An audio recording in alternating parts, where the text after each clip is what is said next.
was on a roll. I've been told he can't be sold. He's not vicious or malicious, just lovely and delicious.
the future, the future.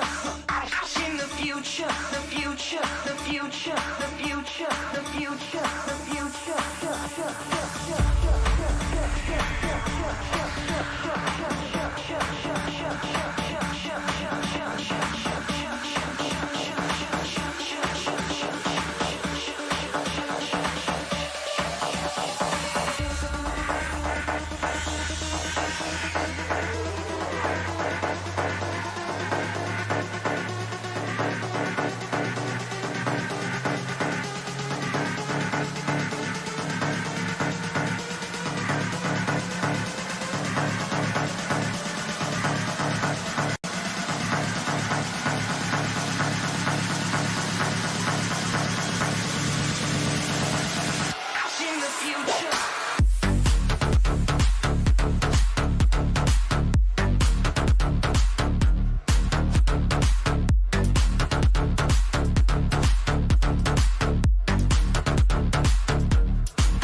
I wanna follow where she goes.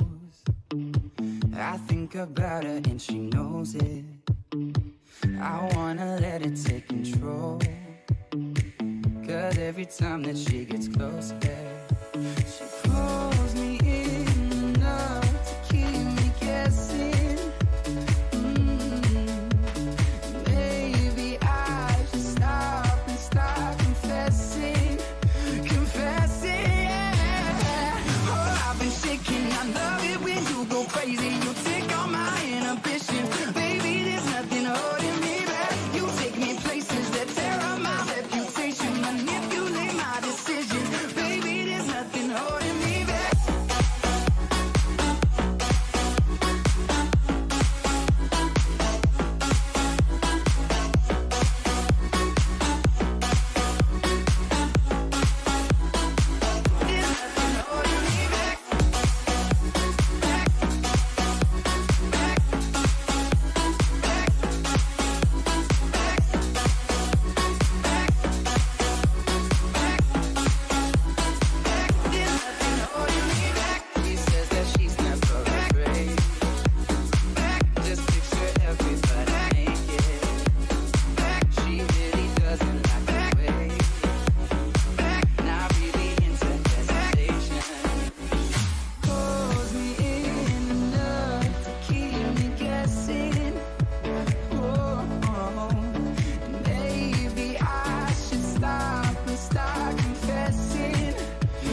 Nacerá, ya verá que el sol que calienta nacerá, ya verá una más en el globo que nos ayuda a volar, ya verá, nacerá, que con ella aprenderemos a correr sobre el mar, ya verá como tú.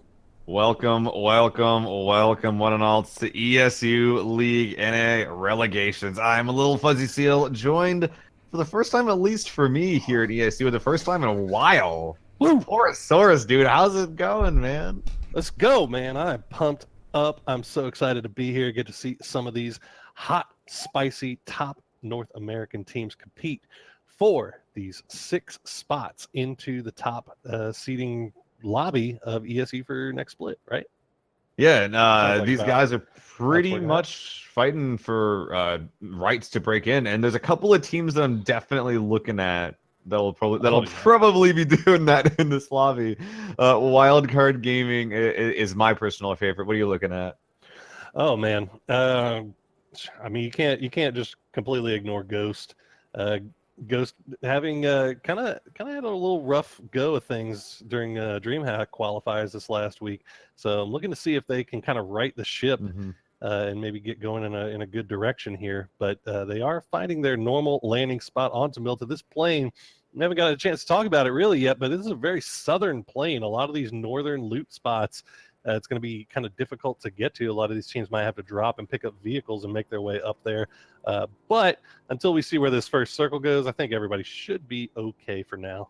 We'll see. There's a couple of awkward factors in play here. Like you said, the plane is pretty far south. Only one team went to military, which means there's 6 teams that are currently kind of trolling the middle of the current Erangel map. And there are 17 teams in this lobby, which is a little bit more than usual.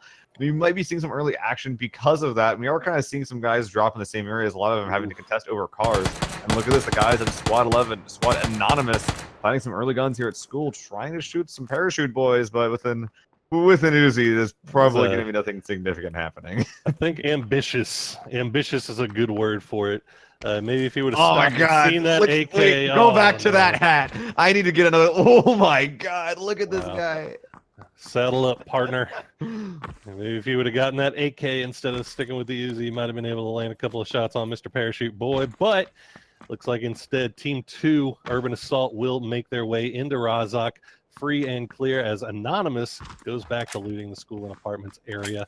But we do have, like you said, Pure Gaming has Military Island all to themselves, and we have a Southwestern Circle seal. Yeah, it sounded like the seal was part of the description of that circle. And I was just like, oh, Southwestern Circle seal. It's a seal circle? Oh my goodness. Southwestern Circle, comma. Yeah, well, it's going to be interesting because look at all the teams that we have off to the east, and they're all going to have to make their way in. That's what I was going to say. And in the center of this current circle, the Gatka split currently entirely empty. There's no teams that even like touch that yet. Probably because a lot of people are just like, all right, there's probably people that drove there, right? But no, in this case, in the entire like third of the circle, there's only the closest guy is Spray from Suoka on Squad 10. They're on the bottom left, and they're in a pretty good spot right now to take the center circle. But there will be other teams that will be moving in. And honestly, I've seen this more often than not from teams that aren't too insanely aggressive or just comfortable looting, pushing in like this. Of aggressive.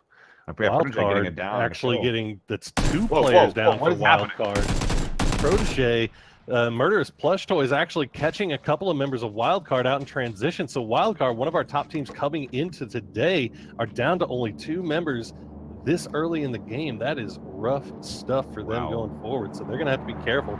Find themselves a nice little area to loot up. It looks like Pride has managed to make his way to those buildings just to the west of school. But Wildcard going to have to be playing it pretty safe from here on out. Yeah, personally, that was one of the teams that I was looking at. Slightly biased caster, by the way, probably the strongest one in the lobby, I would say. Well, I mean, they're coming off a strong weekend where they qualified for DreamHack Austin. So they're right now they got to be feeling really, really good about themselves. But this is going to be good practice for them. You know, you always want. Obviously, you don't want to end up in situations where you're having to play 2 men down this early. But if you're if you find yourself in this position, at least now you get to kind of work on your strategy, work on your tactics about what to do, work on your shot calling as a two-man from this early on. So look at the silver linings, Seal. Silver linings, I'm all about it. Yeah, and another sort of notch against wildcards. I look at the roster. I think that is, if I'm not mistaken, 2 different subs they're currently playing with. One of their guys they recently picked up, Sharpshot, not playing today. And last I saw from him, between his efforts on the God Squad and both a wildcard, he's probably like just one of the strongest fraggers. He is pretty nutty. Well, now Pride, half health, has not found any heals. Oh, Bardave saw him. Yeah, Bardave saw him running in between buildings, and instead of pushing into this, he's going to just elect to back on out. He does not know what he's pushing into, but he is going to be letting the rest of his teammates know that, hey, there is at least one guy in this compound. So Pride going to have to be careful, have to keep his ears open and listen to see if anybody starts to push into him. Meanwhile, his teammate, Kaint, all the way off in the east there, near Lumber Mill. Oh wow, I didn't even see him. So yeah, Wildcard just had a really rough drop. It seems early on, and they're just gonna have to struggle their way through here, as all these teams have to start looking at maybe transitioning into this circle now. I'm surprised that no teams have really done that. The only team that's even sent a player in is Squad 16, Prevail, with Nikapa. I've never even heard of these guys, but they're pulling out a strat that I honestly like a lot. You know, they're grabbing a centralized combat at this point in the game. No one else has even teased going for that. And while Nikapa, we saw his ammo there for a little bit, didn't even have more than 30 rounds. That should be enough, as well as being able to loot this compound. And Steven's coming in, that should be enough for them to be in a good position to say, okay, rest of my team is looting. I'm sitting here. I'm making sure no one pushes this exact compound. And once they all get here, I'll be able to button up and maybe get a game-winning compound. But no other team yet, Polar, has actually really done that. A couple of these compounds are open, so other teams will be able to do this. But I'm surprised to be seeing no other team even attempt a strategy like this. Yeah, it's kind of interesting that it looks like they're more opting for instead just hanging out in their preferred drop locations and getting as much loot as they possibly can before transitioning in. But you're secure right now, already transitioning over from the military, going to be taking shots across it. Team 3, this is I think 6OS? 6OS game, 605 gaming through transition.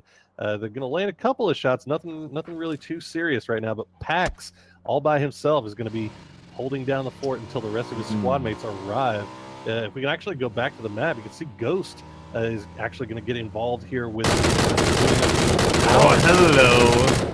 That's a very nice taking those big bow shots. Yeah, this is the right time to be using that gun. Yeah, totally. As you said, getting the kill onto Decapitalist, and Shadowburn's having to drive away. Brunso going to be forced out of this. That UAZ is burning. Shadow, you have to get out of that. One more shuttle do him in. This thing has literally no HP. He is driving a ticking time bomb. We'll be able to get over the hill, getting out of that just in time to find another buggy. That is not a team you want to come across, though, Poro. That is super, super fortunate there for Grunto Onyx. And a really interesting, very risky transition pattern for those guys coming out of Milta, knowing that Ghost is in lobbies, knowing that Ghost kind of prefers to loot Milta, and then driving just straight through Milta. That's aggressive. Ballsy is a word for it, I think. Someone died for it, so I'm not sure if you can really use positive adjectives here. Yeah, I'm doing my best. I'm trying to give them the benefit of the doubt, but they are going to have to keep that in mind as they play out these remaining games, knowing that Ghost is going to be in Milta proper, looting up and waiting for them to try to transition through. So as we move in, we see all these teams now transitioning through. PJ Renegades, not a developer. That whole squad got moving in. This Squad 11. This is Anonymous. They were the ones that were looting up in school and apartments. They're making their way across these wide open plains right now. Where are they going to stop? That is the question. Where do they have in mind as their transition point? You know, I think I have a pretty good idea for why a lot of these teams are a little bit later. If we remember the flight plan, it was pretty rough for a lot of teams. They spent a lot of extra time getting those early cars, getting to their early drop locations. That's Prevail at some point either got lucky with their loot or they're playing it really, really fast and loose. And we don't need rifles as long as we have a compound, and is centering up really early despite that. But the consequences of that is that there's less team centering. There's more teams showing up on that eastern side now, and that's going to make this fighting later on a little bit more awkward to actually get here. Actually, see this player dropping all of his level 3 armor, because if you look at the building, there's another full-on crate for this guy. These guys have 2 crates for us. Oh man. So Murderous Plush Toys looking pretty damn good as they transition into this circle. They get gifted a crate right on top of this compound, and it looks like Peach is just kind of going through and taking all the stuff, setting it all out, and trying to figure out who's going to get what. It looks like they may have Peaches might not be the designated sniper for this squad. Instead, looks like his teammate is going to go ahead and pick up that level 3 and that M24, which is looking pretty damn sexy. I wonder if they're actually using the level 3 helmet right now, or if they're going to be save it when they push. This is something that I've been thinking about a little bit, where it's like if there's like a level 3 helmet or like some really good. Okay, so they will be taking it right now. Yeah, but you want if you're only going to get one level 3 helmet, you definitely want to put that on your sniper, which in this case for Murderous Plush Toys, that's going to be Protege. Protege is going to have the sniper. He's going to be peeking, doing all getting involved in his long range battles. So you want to have him having that level 3 helmet. Oh, look at right here, Sophie Licious running into. It looks like actually Sophie Licious and Ron Paul running into one member of Prevail. I don't think they know that that's just one member, though. The rest of Prevail is a little bit farther east. Fast Trail was just kind of holding down this sniper tower. You can see off in the distance there, the rest of Team 16 holding down the compounds just to the south of Gatka. So Fast Trail going to be all by himself here, and that's going to leave Team Prevail with down to 3 members. Kind of an interesting split, especially considering I don't like it. How many teams are transitioning in right now. You can see 100 rounds actually picking up a snipe as well there. You kind of have to. That spot's going to be really, really occupied, and your team having a centered compound. Yeah, you can hold split areas, but you hold split areas if you don't have a really good compound. If your team has a centered spot, then there isn't too much reason to hold that. Like you said, though, there's this area to the south of that little hill is getting pretty spicy with the players of Squad 12 of Grunto catching a little bit of more extra early flack as Basher goes down on top of this hill. They're kind of getting pinned. I'm not going to call it like pinched between 2 squads, but they will need to be careful that they don't like over peak. Squad 4 and Squad 5, that's or something in pure gaming with the south and north, they have no reason to push this. But at the same time, if they just peak wrong or they overextend off this hill, that's easily one more down. And playing with 3, they can play like this. They can play on top of hills. They can exert a little bit of pressure. But playing like 2, you better start hiding in bushes. You better start hiding like in the water and stuff like that, because that's when your chances for squad fights really start going down. Ooh, new circle has popped, and it is definitely not hard shifted, because those don't exist, to the south here. As you can see, all these teams now having to transition a little bit more in. But fortunately for them, the northern part of this circle is kind of open. Not a lot of strong, super strong compounds to hold, but there is stuff that you can transition to and at least hold for the time being. Inferno trying to land these AK shots with so many vehicles. You got to focus on one, but he doesn't end up getting anything on any of them as no shots land, but they do protect and defend their position. You can see Fable playing with they got Duck in here. Duck, used to be on Team Ronin, no longer on that squad, and trying to find a home right now. And he might be playing with Fable for the time being. See how that plays out for those guys. But they have 4 up this far into the game, seem to be doing pretty well. So not the worst case scenario here for those guys. Safe Res, you can see all the way on the northern side, trying to gatekeep the wild card, the last 2 remaining members. What do we think here, Seal? How do we feel about Pride? How do you feel about Wildcard's chances? They should be able to get out of the situation. It's not like the guys in Safe Res are actually making a push here at all. Pride and Kane, if they have a car, they will be fine to get out of this one as long as they keep that safe and maintain that. If they don't, then I'm feeling a lot more worried for them, because that means they got to cross this open field. But at that point, they got more to worry about than just Safe Res. But if they do have a car, they should be able to wrap east, to sort of drive through the Gatka proper area. But definitely one of the teams in the worst spots in this game right now, for sure. And being down to only 2 players making that just that much more difficult. You can see 100 rounds. Pure Gaming is just owning this area right now, picking up a couple of downs, a couple of kills. They got pushed on here by team number 2, Urban Assault, and Boom Jitsu is going to pay for that with his life. The rest of his teammates bugging out towards the west.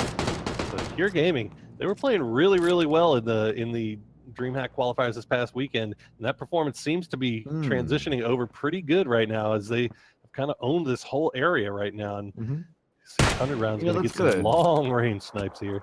That's good because I remember that they lost one of their players, Taylor J, and Taylor J, a player that very very strong mechanically, but recently it's kind of become a little disillusioned. I'm glad that Pure is performing well without one of their best fraggers on their side. Absolutely. Well, 100 rounds a good replacement player, as that guy is known to frag out. Yeah. But we'll see how things play out for this squad moving forward as bait. if we can pull. Yeah, That's bait. that is 100% a bait crate. You do not want to go anywhere near that. Oh my God, it looks so good too. It looks so good, Seal, with the Mark 14 in there. We can see a couple of squads now moving from the north. One wrapping all the way down below, infamous Jutsu. Oh God, do I have to say it? I love lollies. I love lollies. Also, Lil Joker 13. This is team number 6 on your program, Stallion Gaming in your hearts. As they make the long wrap around. They need to be careful, though. They could wrap right into Smoking Aces here. Yeah, there isn't too much reason to push this compound, especially if shots ring out. Oh yeah, Infamous taking a lot of damage, actually pulling up right here, immediately getting out, immediately getting down as well. Ron Paul getting more shots out, but it does look like that Infamous is getting possibly left. No, they're actually dismounted. They're looking to take this fight. Probably not gonna be able to save Infamous, but man, the guys on Smoking Aces are kind of out of position right now. Yeah, they need to be careful. They don't want to push too far ahead because they're going to lose all their cover. Right now, they do have a lot of terrain to work with. Soapylicious is going to go ahead and pick up that motorcycle, pull back. Lil Joker is actually taking some damage from elsewhere. The quarry, right up the hill. Yeah, looks like Team 6, looks like Stallion Gaming is, oh, they're going to try to get out of this, but I Love Lolly's getting taken very low, and Balefrost from Team Voodoo is going to get the down and the kill from the top of the hill at Quarry. And things are just not looking good for Stallion Gaming right now, as this next circle has popped. And it looks like it's going to be going down towards the eastern portion this time. Got a few teams off to the east that are going to have to push in. But God, we're about to see a lot of deaths here, Seal. I got to figure. Yeah, that Quarry Hill does provide a lot of cover for teams, but when I say a lot, I mean 4 or 5. I do not mean 17. Someone's got to die. Something's got to give. And I think that it's going to be probably about 20 players in this lobby at least. One of the guys that are in a better spot, though, is who we're seeing right now, Balefrost, and the rest of the guys on Team Voodoo. Squad 15 here. They're holding the southwestern Quarry Hill. They got Quarry itself to maneuver around in, which should be able to provide them a good amount of positioning here. And as long as they don't get pushed too hard from 2 different angles at the same time, then they should be in a great spot to both not die, but also keep teams out of the zone. And right now for Smoking Aces, that's a big problem. Watch, they're gonna push in here. They're gonna push toward Quarry, and with the squad up here in the hills, that's gonna be really hard. Yeah, Leda needs to be careful here. The rest of his team is starting to move a little bit farther towards the east. He doesn't want to take it down here. So he's going to go ahead and heal up. But they need to be concerned about Team 6, the last 2 remaining members here, Stallion Gaming and Smoking Aces. It looks like they're just going to take the more southern approach, using the hills to their advantage, keep out of the line of sight of Wooly. Actually getting taken out right here from Team 17. This is someone. NRG. Yeah. This is our 17th team. NRG is in here. So see him. Yeah, no, I mean NRG has been playing out of their minds lately. Ever since they got picked up, it's like the switch has been flipped. Oh my God, Farday, the last remaining member, and that is going to do it for Team 14. Murderish Plush Toys gets run up on by Team NRG, who makes quick work of them. And meanwhile, you can see our boys from the Quarry have now gotten spotted out by Pure Gaming. 100 rounds, getting the down and the kill. Or no, just the down. So they are going to get the res onto that. But look at all our kill feed is just lighting up right now, Seal, as all these teams try to find a home. Yep, Quarry Hill not putting out quite as much pressure as they would like, but they don't quite have to with how many teams are just down there. There's Tommy there who's about to get run up on the south side by Smoking Aces, and there's still the guys on Stallion Game to the southwest that have to come in. Meanwhile, on these edges of the zone, there's just an absolute bloodbath. Our teams are just trying to scramble and find some way in. Ghost and Anonymous. Ghost is getting pinned down right now by Team 11, Team Anonymous. See Balak trying to make his way in. McCoy already taken out. Balak gets a spot on the Renegades. Chubba Bubba going to take him very low, but Balak has to drop behind that tree. Does not finish off the down. You see Profi now moving forward. A player you always have to keep your eyes on, Profi. He is known to frag out. Yeah, he's got that Mini 14 as well, which is a pretty scary gun to be peeking against. DMR is very, very strong right now in this current patch. He's sort of sitting here on the left alone, a lot further up than the rest of his team. They have made into the white zone, so there isn't too much pressure to actually push in, but their spot is precarious at best. They don't really want to sit here, Profi especially, able to get flanked pretty hard if PJ Renegades decides, figures out where he is and decides to peek him, and you see him right there. A little head feed up from behind the UAZ, but right there, that's what I'm talking about. The mechanical skills, that head-shotting prowess of Profi. Taking on PJ. Now look at this. One of these two players have to go for the res on PJ Renegade, and he is ticking pretty fast. Been down before this point, but no one's going for it, Poro. They're just going to let him bleed out. Yeah, he's already at half health. There's no real way to get to him, it doesn't seem. He's hiding behind a tree. Gaku looks like he was thinking about making a run there, but that's going to be it for PJ Renegade. So now this is a clean 3-on-3 as Ghost is now back together. Profi is taken very low, and Turtle actually is going to get taken out by not a developer who's holding that window.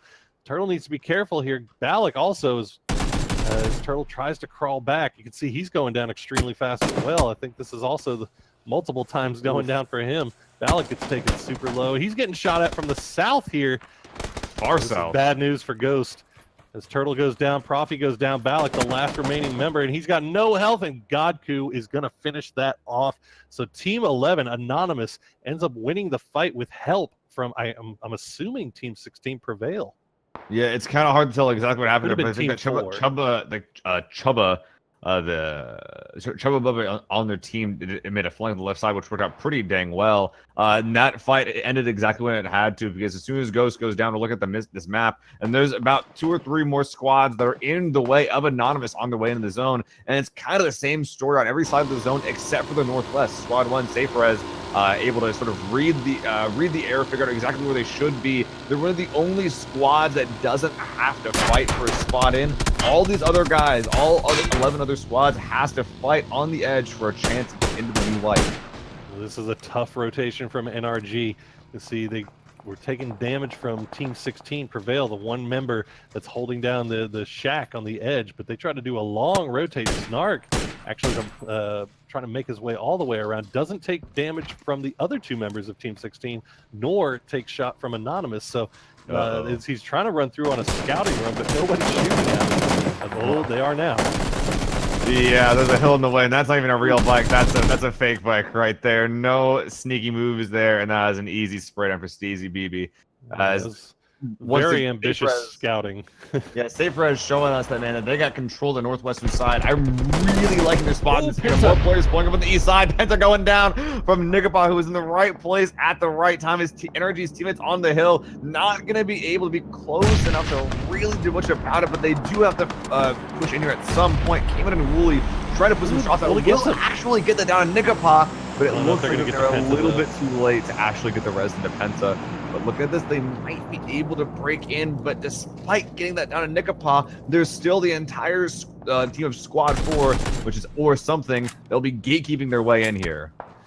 Yeah, Nikapa having the presence of mind to go ahead and throw a grenade out to try to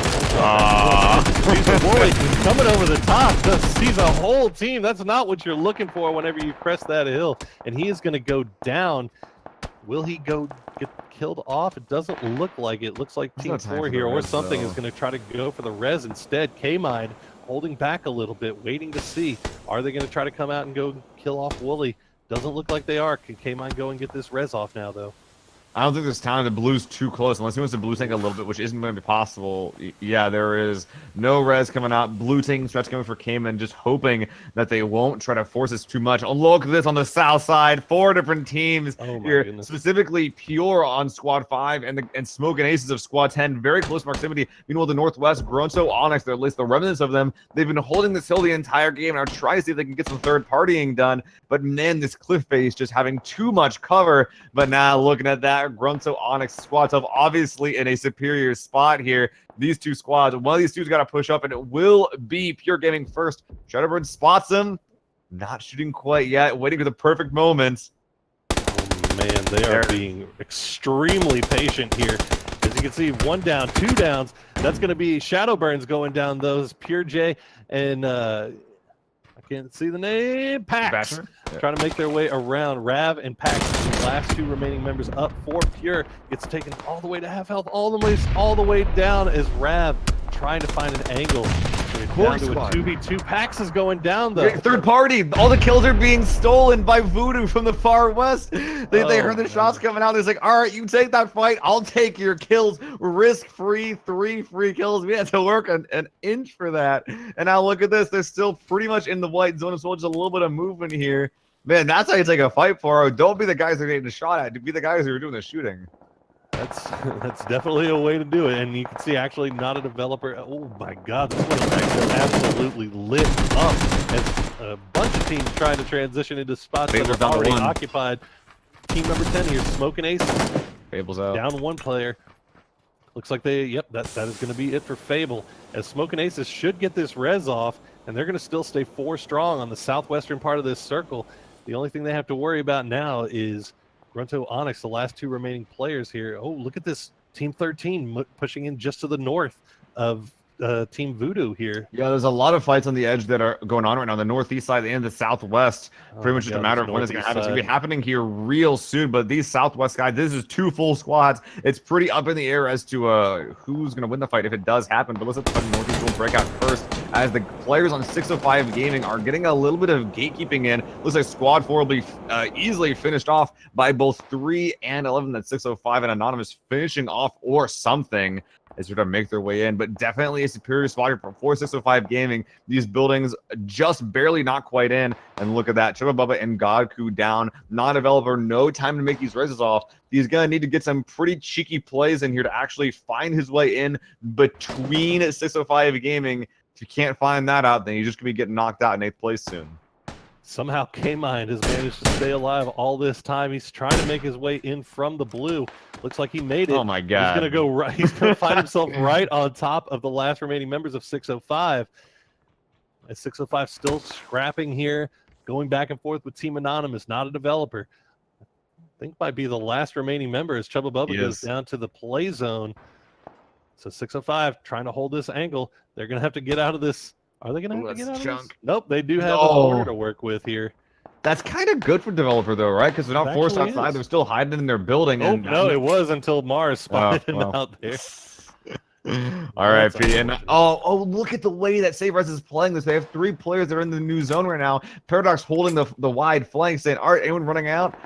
He thought they were going to from that building, but doesn't. But they don't quite have to leave these buildings yet. He will have some free shots soon, but that does mean that Safe Res, the other 3 players, can just hold their front. They don't really have to worry about their butt too much, and they can easily pull back and help out with this gatekeep if they do have to. I think that Safe Res is in a great spot to take this game, Poro. Yeah, Safe Res has just been kind of slow playing it from the north side. They haven't seen a whole lot of action. You see they have 3 kills to their name right now.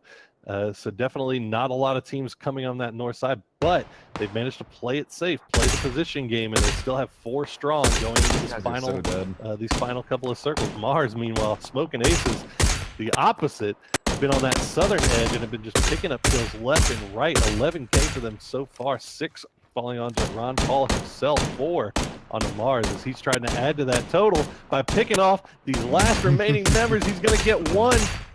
Can he get the other? Trying to get the kill to really confirm it. I think that might have been stolen though by once again. Shark with the sneaky steal as J-Dog Duke finds himself pinned between 2 teams. Looks like Smoking Aces is going to go ahead and make their way into this next circle. Rewarding Basher all by himself, lying prone, is going to get found out by Leda though, as Team 15 is starting to make their way across. Ooh, now this could be a full 4-on-4 fight here, Seal.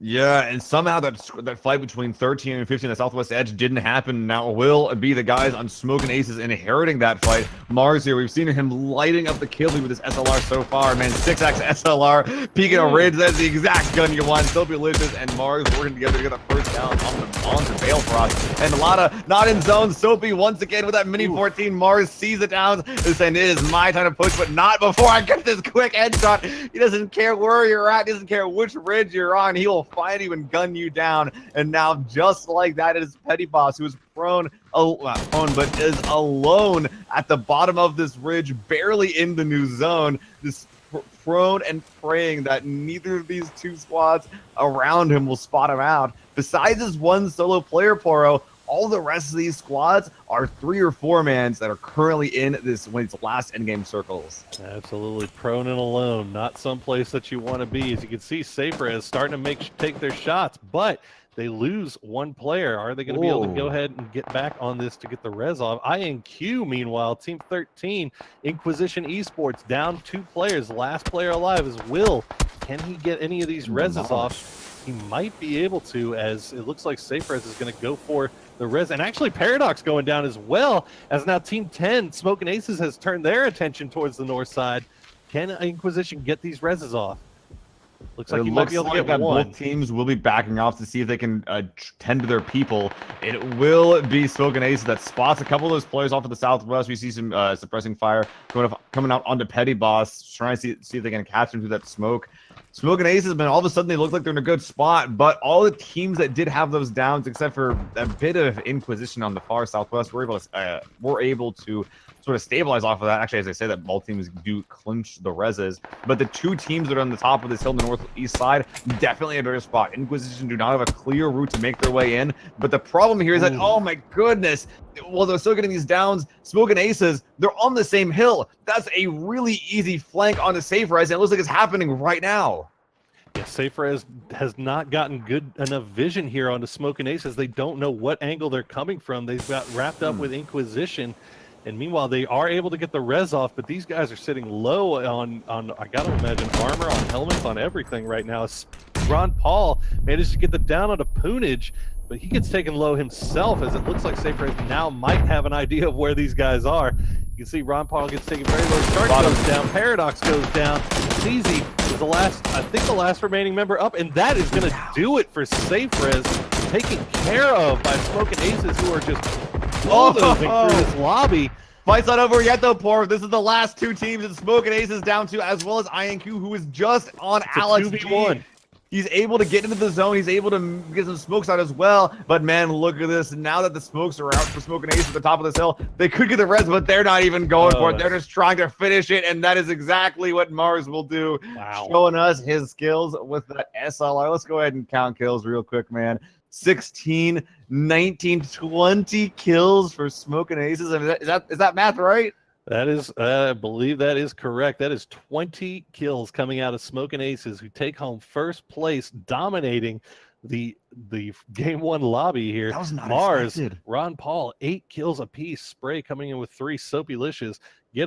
Just climb into that backpack, my dude, as the rest of your team carries you across the finish line in your 1 kill. He did great. Don't listen to him, Soapy. You're the best bar, Soapy. I'm just gonna Soapy's the shot caller. So he's the shot. He's a shot caller support player. But no, great team effort coming out of Smoking Aces in this first game. Inquisition Esports actually 2 kills, but they managed to make it all the way to number 2 as SafeRez wrapping up our top 3 with 6, 7, 8 kills for them. The last couple of teams, 4 kills for Balefrost, Petty Boss, Leda, and Adam, and GT Money, Gold Shinobi, J Dog Duke, and Frost BP take home the number 5 spot. So, some interesting teams in our top 5 here. We're not, not maybe necessarily who we call. We don't see Wild Card in there. We don't see Ghost. Yeah, like they got knocked out really early, both of them. So this is shaping up to be an exciting night of games as we go ahead and prepare to load into our second lobby. We're waiting on our players to come through, but your game 1 winners, Smoking Aces with 20 kills.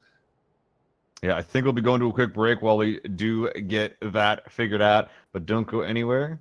Game 2 of the ESU League coming to you guys soon. BRB. If only for one night. Trust me, we're both afraid of heights.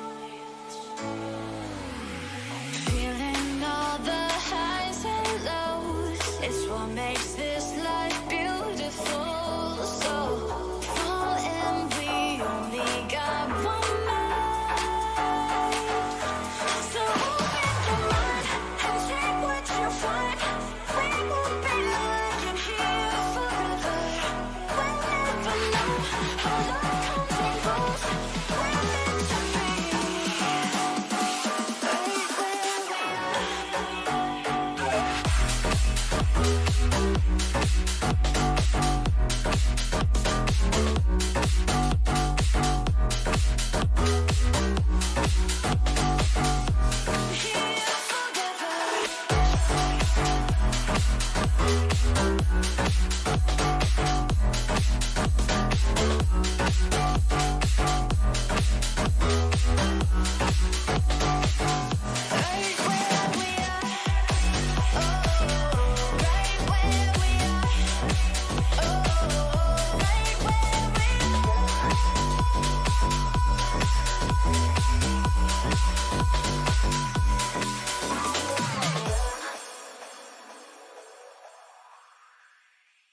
could fall asleep at any moment in the day just to see you in my dream. I could make the struggle away if you just let me. 'Cause baby, I need you. Oh, I need you. Love me. I need you. Oh, I need you in my dreams.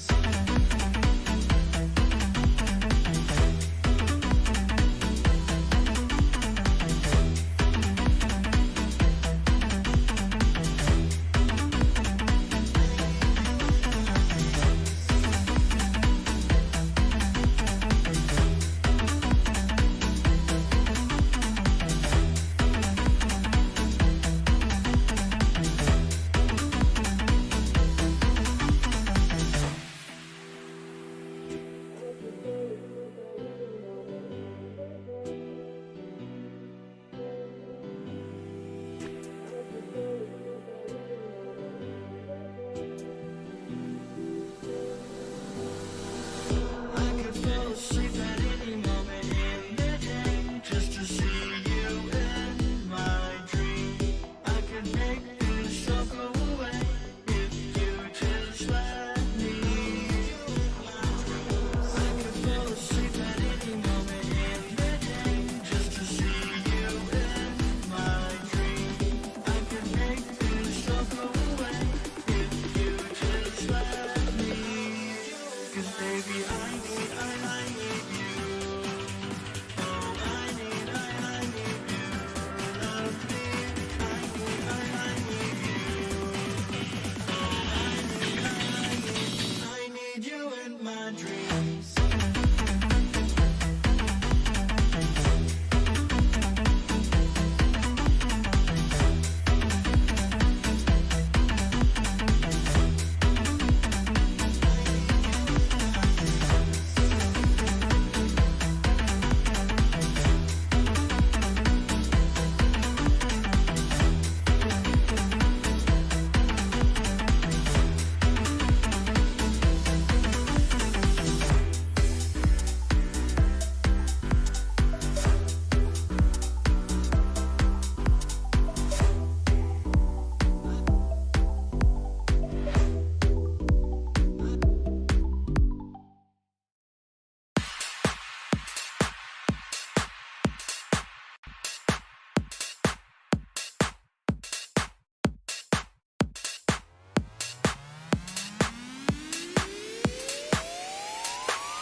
Go out and we party.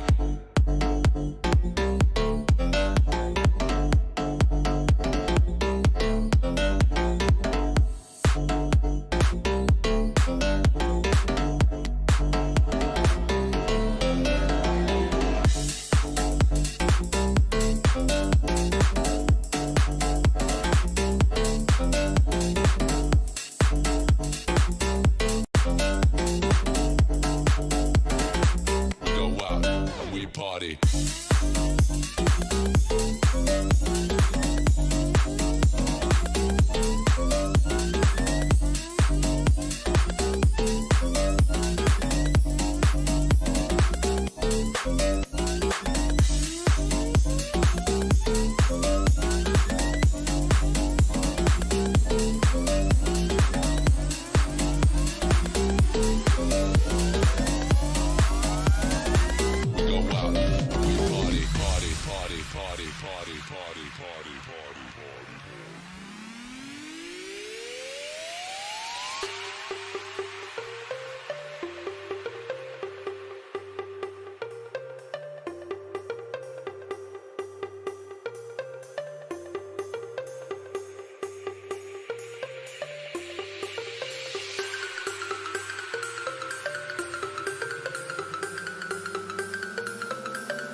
We go out and we party.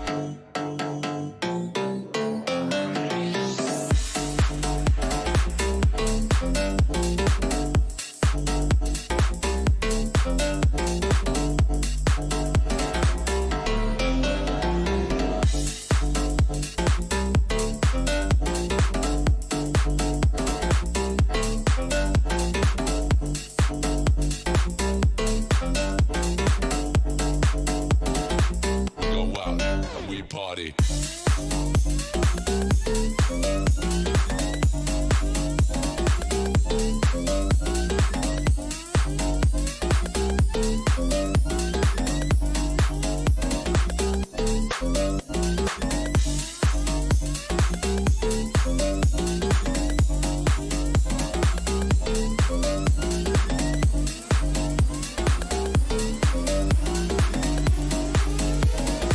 Go out and we party.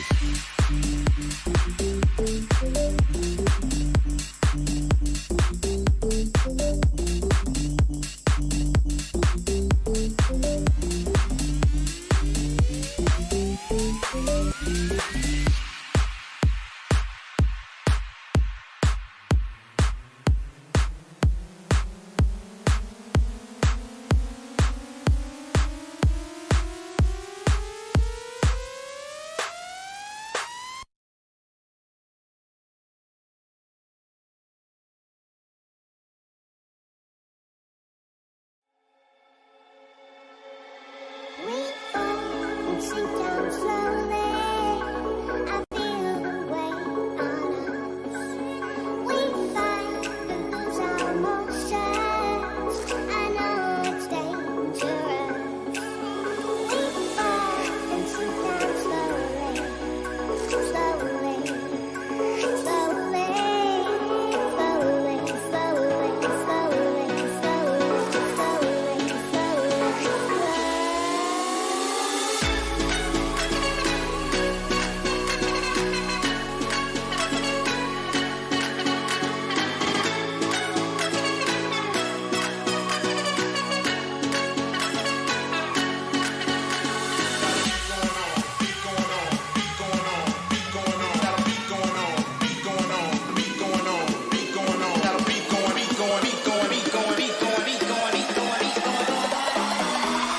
Just the funk, we got a beat going on.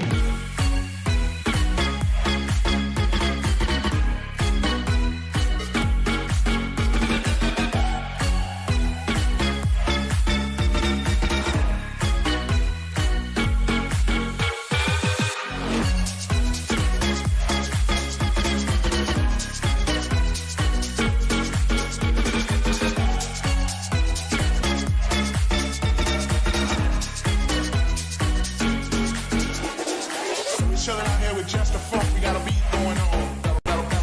Here with just the funk, we got a beat going on.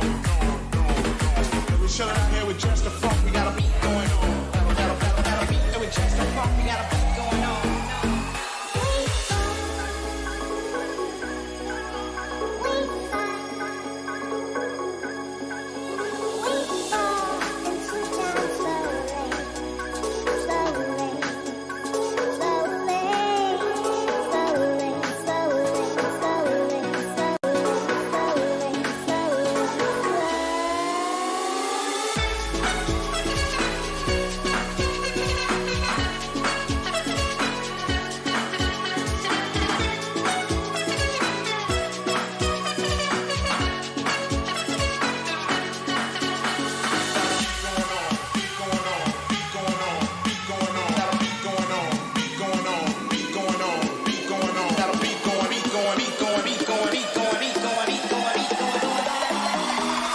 Just the funk, we got a beat going on.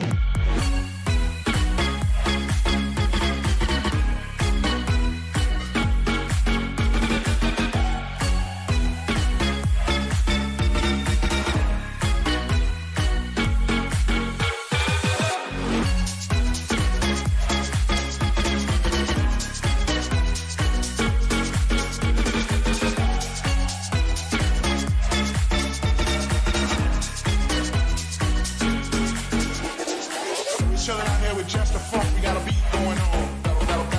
Here with just the funk. We got a beat going on. We chillin' out here with just the funk. We got a beat going on. Got a beat with just the funk. We got a beat going on.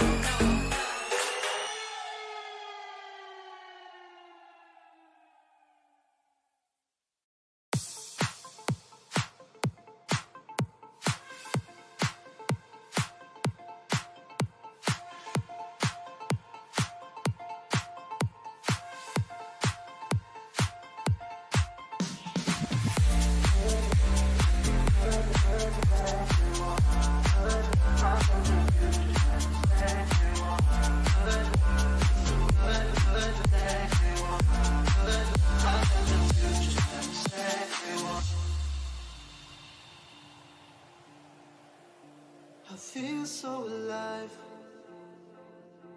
I've never felt this way before. It must be you and I.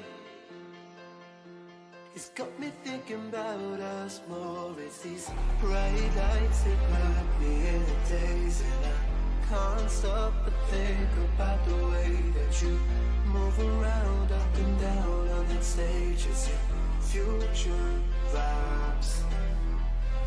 Bright lights that put me in a trance, so I feel like I can do it all. It's a good life that I really want. It's those future vibes.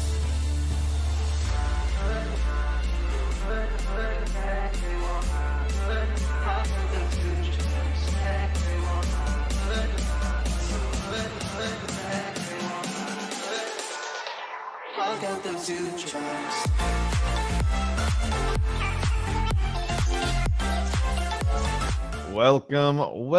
Welcome back to Game 2 of the ESU NA Relegations. Game 1 saw a 20-kill victory from the boys in Smoking Aces, which was pretty cool to see nonetheless. But that's enough of that. I'm a little Fuzzy Seal.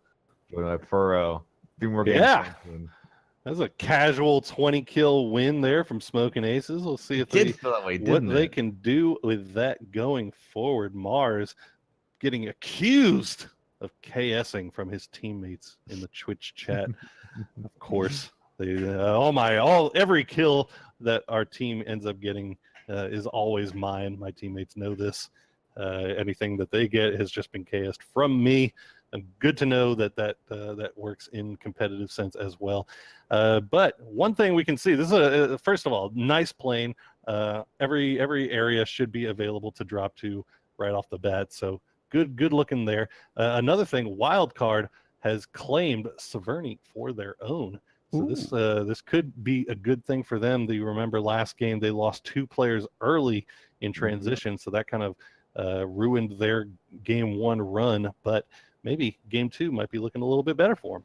Yeah, they won't get dunked on outside Sunken City this time, which is like always a good thing to have happen. I like how in the minimap, or outside the sort of depth of field, we actually saw the guys on Ghost to drop here in Milta. So they will be grabbing that for themselves. Relatively uncontested, but there is Prevail that dropped in the farm area, and that's not free. There are a couple of guys that are in that squad, but oh no, Ronan Duck, this guy always does some cool early game plays, and he will not be disappointing at all. Running fudge over Alex T trying to help out, but trying to get the finish is Duck. He really wants that finish. The bike is a lot easier to drive with Cassia, man. I don't think that Alex G can save him, but it's also really hard to hit a down person. Alex G is going to try his best here. He hit him. Oh, no. Oh, Duck, come on. You can do this. I believe. Oh, that might be it. No! There it is. Alex, you did your best, dude. You did your best, but Duck able to come away with that kill off of the motorcycle. Took him a little bit, but he ended up getting there. So, something distracting you? Something distracting you on this map screen?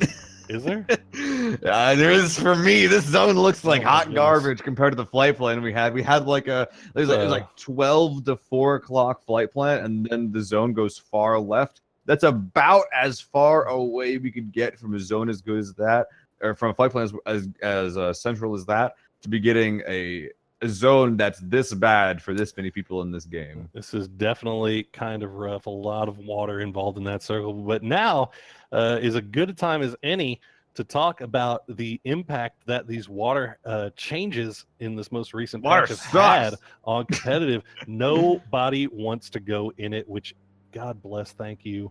Thank you so much. But that being said, it has taken away kind of one of these nice ways that some of these teams have had to fight for placements, right? They used to be able, if they were getting shot at during transition, just jump into the water. Maybe you can swim away a little bit and try to get a little bit higher placement. Well, that's no longer the case. You go into the water, you're pretty much guaranteed to die there in you know, Yeah, you're not coming back in out. at least You're like probably 2 or drowning. 3. Yeah, you're most likely drowning to not give up the points. Yeah, or an accident, man. Like I took 4 ticks of drowning damage after I surfaced up from the water. Like, oh, water is dangerous right now. You have a third of your breath time. It is easier to drown. Your breath comes back slower as well, so you can go down less. It is so bad right now. And the thing with coming in water is usually teams are forced to move into the water. It's not like a choice. Very few times we see a full foreman go in that. So usually what we're seeing is just, it's a good thing, but the players are just dying when they quote unquote should if the water wasn't there. And instead of water, it was just like an open field, some kind of like that. So probably not going to be seeing too much of that going on, but we usually only see water play come hugely in play in river games anyway. We don't normally see too many teams actually playing like the ocean itself. That doesn't really stay in for that long. Not usually. GT Money's actually going to go ahead and find himself a vehicle and go get that crate. Nikapa going to take a few shots during transition. But yeah, GT Money finding himself a, I don't know if it's a boat or a aqua rail, but he's getting over to that crate. He's going to go get himself. It is a real boat. He literally has a health kit and an energy drink and a helmet. And a dream. But he is about to have a very nice come up as he goes and collects what is in his crate. What does he get for his efforts? Ooh, double 8X as well as an AWM and the standard level 3 helmet, level 3 vest, and a level 3 backpack. So not a bad payout for electing to go over there. And you know, this is something we've talked about. This is kind of with the changes that we're seeing. These crates now. Real quick, interrupt you here because it looks like Mr. Dark might be able to get this down onto 605 gaming. No, he won't. Sorry, you were saying. Ooh. Look, you know what? Just M16 things, right? You know, the M16 used to be such a laser, and now it's just this. Now we're to this, but I feel like that's like twice the recoil per shot compared to any other 5.5 rifle, man. It's really rough these days. Really rough. But yeah, that being said, we were talking about it, and I'm interested to get your opinion on this. You know, with the level 3 helmets now falling only in the crates, and a lot of crates having the ability to spawn these sniper rifles when everybody else is carrying level 2 helmets, making the sniper rifles that much more powerful. Will Nick get out of this alive? It looks like he should. The shots have stopped coming. Okay.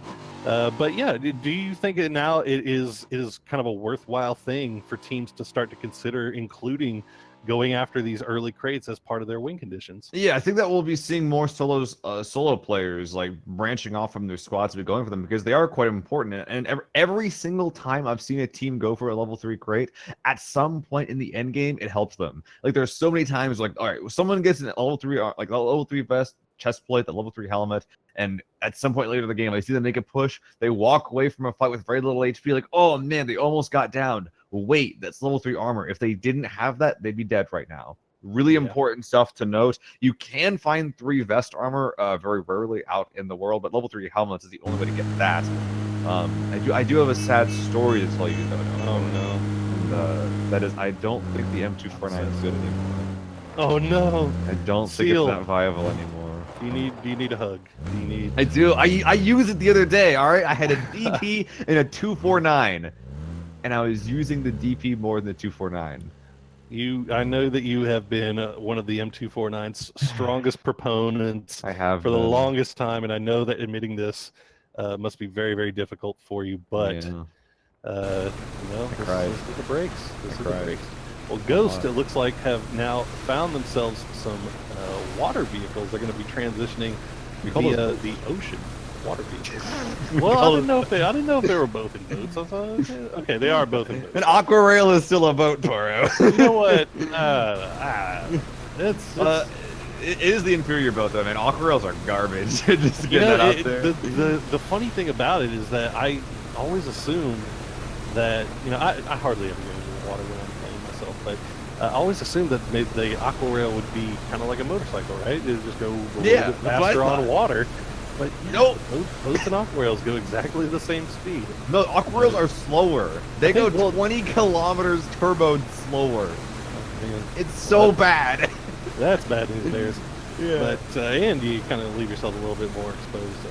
Yeah. But it looks like Ghost is going to go ahead and transition into this first circle using these boats, wondering where they might be thinking about landing, as they are going to have to make their way around. They could land at Ferry Pier right now, although... Yeah, they have a lot of options for themselves. What are they doing here? Oh, they're getting another boat. That's what it looks like. Although a couple of other teams are using similar straps this game. Prevail, the guys in pink. I love that we're seeing this color, man. I don't know why, but I just really like it. It looks very easy to define. But they were able to get a centralized compound once again. This particular location, a little bit awkward to hold, but they're holding the hills outside instead of the compound, trying to get a lot of pressure on the cars that are moving around outside.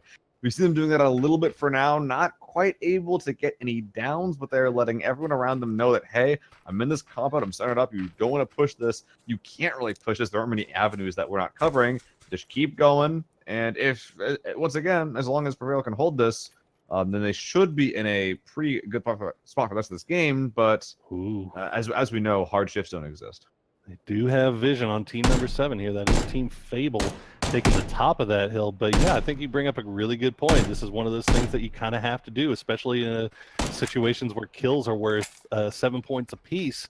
And getting a high kill count is definitely a way to ensure success. You want to find yourself these positions where you can kind of lord over these transition areas, these high traffic areas. Now, this particular spot that they're in, I don't really consider that. I mean, I could be wrong, but I don't really consider that to be an extremely high transition area. You They're don't trying really to make see it work. a lot of people go through there, but I mean, they are managing to land a few shots on people. They do have vision on Team Fable right now. You see a couple of shots trading back and forth. Ghost looks like they might have designs on crashing Primorsk here. They're gonna have to be careful as they push in, but you have the entirety of Team 5, Pure Gaming, holding down that compound just between Ferry Pier and Primorsk. And meanwhile, towards the northwest, we have a few more teams trying to make their way in. But right now, it's just a whole bunch of trading shots back and forth. Yep, all the teams that have found compounds are saying, okay, I have a compound. I see a guy over there that has a compound. I don't like that guy. I'm going to see if I can blow his helmet off with a Kar 98. Hunter Rounds hasn't been able to do that yet, but that's what this early game is a lot of the time. Teams establishing their own positions to other players, getting a little bit of scouting in, but Ghost doing a little bit more than that. They are crashing these boats saying, yep, we are here in Primorsk, shooting out the wheels on that UAZ, trying to make sure that if they do get chased up this hill, they'll be doing it without wheels. They will be spotted there by the northeast side, not from Primorsk, but from that little roadside compound. It's a little bit awkward yet, and Profi realizes it as well, be popping that smoke out a little bit early so they can get up this hill a little bit easier. They shouldn't be under too much pressure from this, but they will have to be worried about this later on because, you know, they're not going into an unoccupied section. There's a guy in Primorsk, there's another squad here, there's squad 16 Prevail, the guys in pink, to the northwest. You know, there's a couple of squads who they could stumble upon by accident. Yeah, this is an interesting spot that they chose to crash. I do understand why. They want to get that hill. They think that they can try to pick off people in Prim, but unfortunately, Pure Gaming has got the scopes and can land the shots, and this next circle has popped. And yeah, Safe dead center. This is pretty nice. This is pretty nice for everybody, really. Pretty much the two most centered teams. Very similar location here. Quarry once again in play. Actually, the guys on the Safe Res is pretty much where they died last game, at least about 500 meters away from it. Maybe getting a little bit of PTSD here. But this is a very strong compound they find themselves in. Very easy to hold as long as no one sort of crashes aside. They're not covering on accident. But that probably won't happen, you know, because if I'm looking at this zone, I'm saying, all right, even if I see a compound that's probably empty, how am I getting there past this? Like every single compound that's was taken already. This is an interesting rotation by NRG. You saw them on the very eastern side of the... Oh, Turtle is going to find Pure Pax in the middle of his transition. So Pure down one player. while Ghost manages to make their way all the way into this area that was occupied by our pink team, Prevail. But Ghost is taking it over. Are they going to land some more shots here with the UMP? Turtle is going to get the down, or probably going to get the down on It's Imagine. Will they get anything else? Doesn't look like they will, but that is 2 down for Pure Gaming as they get caught in transition, trying to make their way into this next circle, and Ghost gets a little quick loot infusion.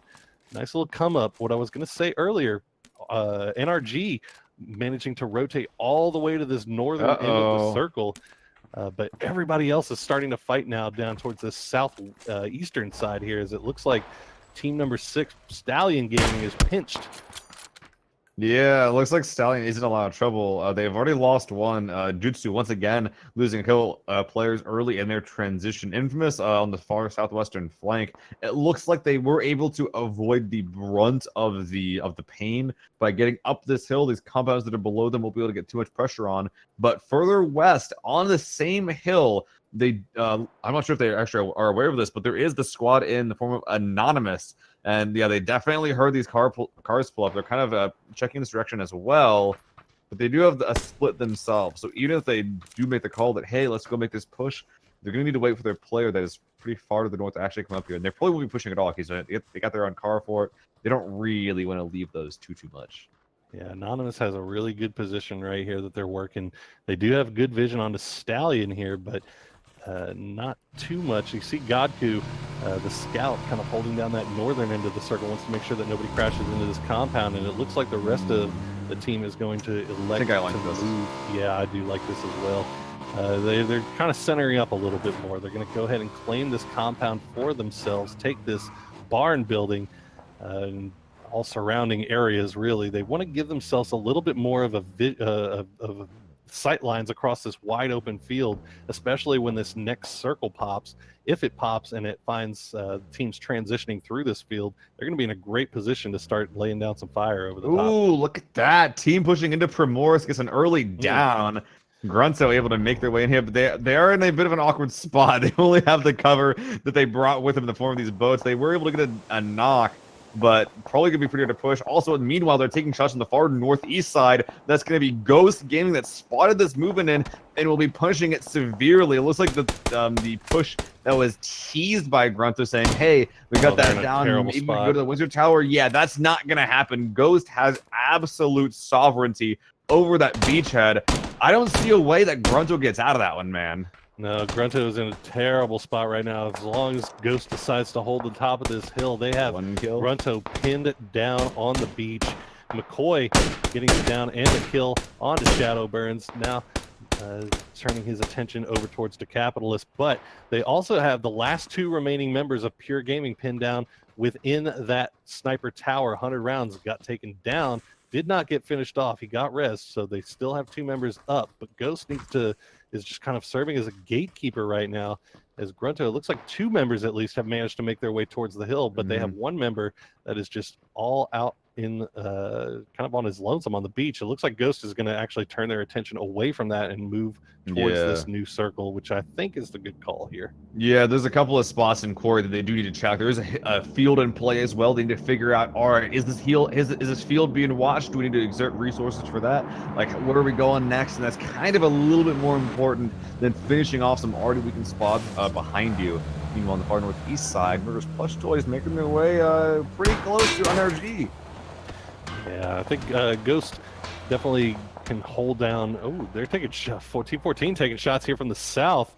They need to be careful here, as they're getting taken a little bit low. But I do like. I think that you were absolutely correct in saying that Ghost can hold. They can get into the next circle and still hold that area, right? They know that the blue is going to be pushing those teams into them eventually. It's better just to get into this next circle and find yourself a position. Know that you're not going to be pushing into somebody, and get that spot there on the quarry. And just kind of wait for this all to play out. As a little Joker actually getting it down onto Urban Assault. Tommy Boy, there's fighting Very, right very outside of the aptly named circle. squad. They're actually pushing a compound, but it looks like that their namesake not working out too well for them, as there is a one down already from that. One player on squad 2 Urban Assault. I'm trying to cover that angle, Mr. Dark. Meanwhile, I Love Lolly's holding the back, but this is while Little Joker's actually pushing up pretty close. Looks like the Rose was able to go off. Dark as well, taking quite a bit of damage during that. But Boom Jitsu, will his name actually suit as they won't suit his goal? They're not able to land the boom through the window, sadly for him. Little Joker, though, wasn't needed there anyway. Was not going to get down by that. But Lolly's going down from a grade from Merc. And yo, they're only down to 2 players. That's a really risky res to go for. They can't really risk it at all. Dark pushing far left. Little Joker covering the right, but not able to get it down from a small peak there, Poro. Yeah, Tommy Boy gets taken very, very low, but manages to get back behind that wall. Now the flank's coming in. You can see Mr. Dark.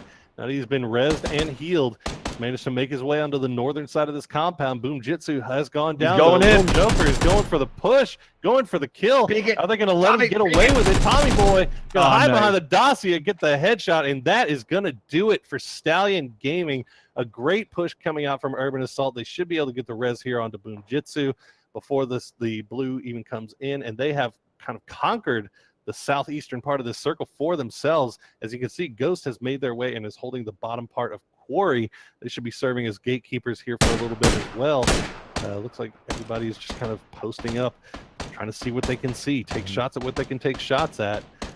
And that's going to be pure Poro, because they're making their way from the south. And look at this. We saw what they could do previously with some DMRs. And McCoy's got the DMR, Profi's got an LMG, and Pure's got nothing but some legs to carry them into the zone. They don't even have cars. They got no teammates. I'm not sure if Pure even has a friend here at this point in time, because he's running in a loader now.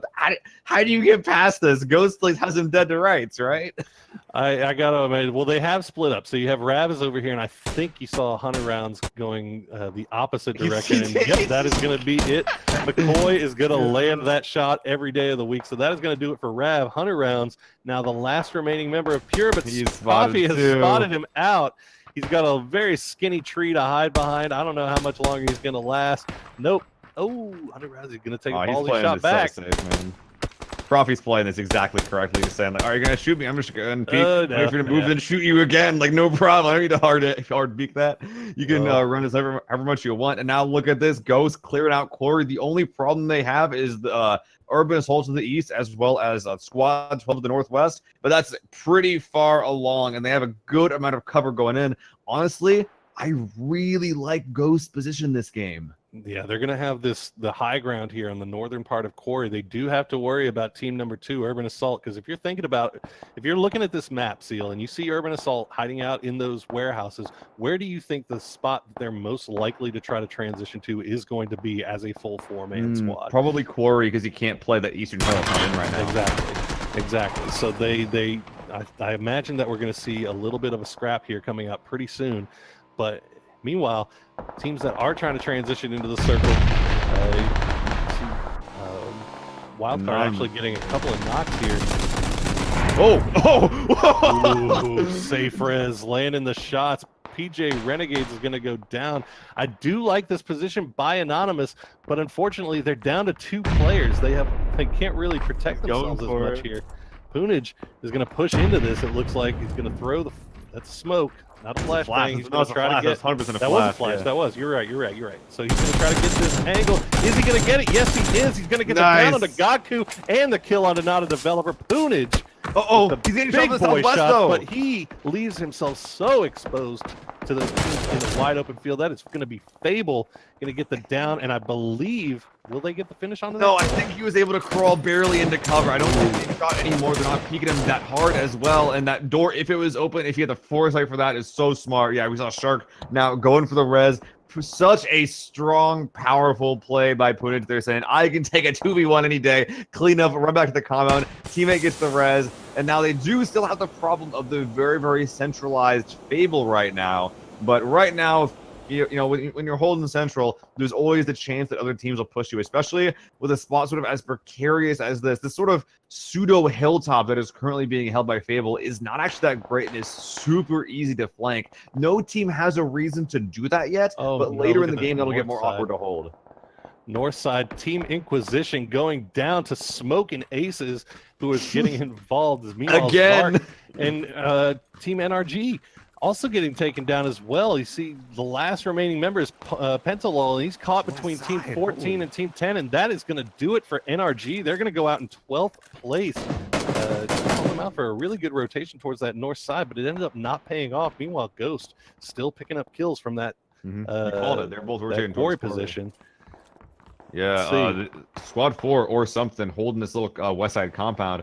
We're thinking that these two squads are going to rotate into each other at some point, but it will be actually squad 16 who's making the first shots. Prevail, who's taking shots first into Grunto, Onyx over these trees. A little bit of open ground between these two squads. We see some smokes being put out as these teams try to advance past this one sight line further into the zone. Very, very wide split here from Prevail. It's only Mystery that's holding this angle, and he doesn't want to be pushing too hard. We only see a level 1 helmet on his head. Doesn't be doing anything too crazy. Is saying, hey, I know you're there. Just don't move out too hard right now. But his team isn't really backing him up, especially with the other squad in the compound. Prevail isn't in a hugely great spot to really be exerting too much pressure. Corey, though, looks like it's getting finished off. Profi is down, but looks like that Ghost has won the fight. Yeah, Boom Jitsu. That was our squad from the warehouses making their way up to the northern side.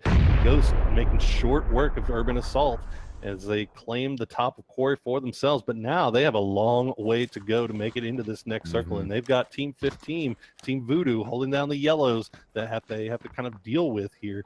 They might not. If they can sneak into these trees and move into the swamp, that's probably their best bet here. But look at this. There's more than a couple of long-range guns that are in the hands of Voodoo that will be able to contest this, but not going to be able to quite spot him down. Balak actually putting out some scouting, might have actually found a route. You know, he made his way down that hill, taking a little bit of fall damage, but didn't actually get shot. But McCoy, though, not having exactly the same luck, at very low HP. Oh, shots ringing by his head. Oh my goodness. I give up. Hope he can't see me. They indeed will not be able to. And I think that Ghost, they're going to be taking a lot of fire, but I think that they'll be able to get in.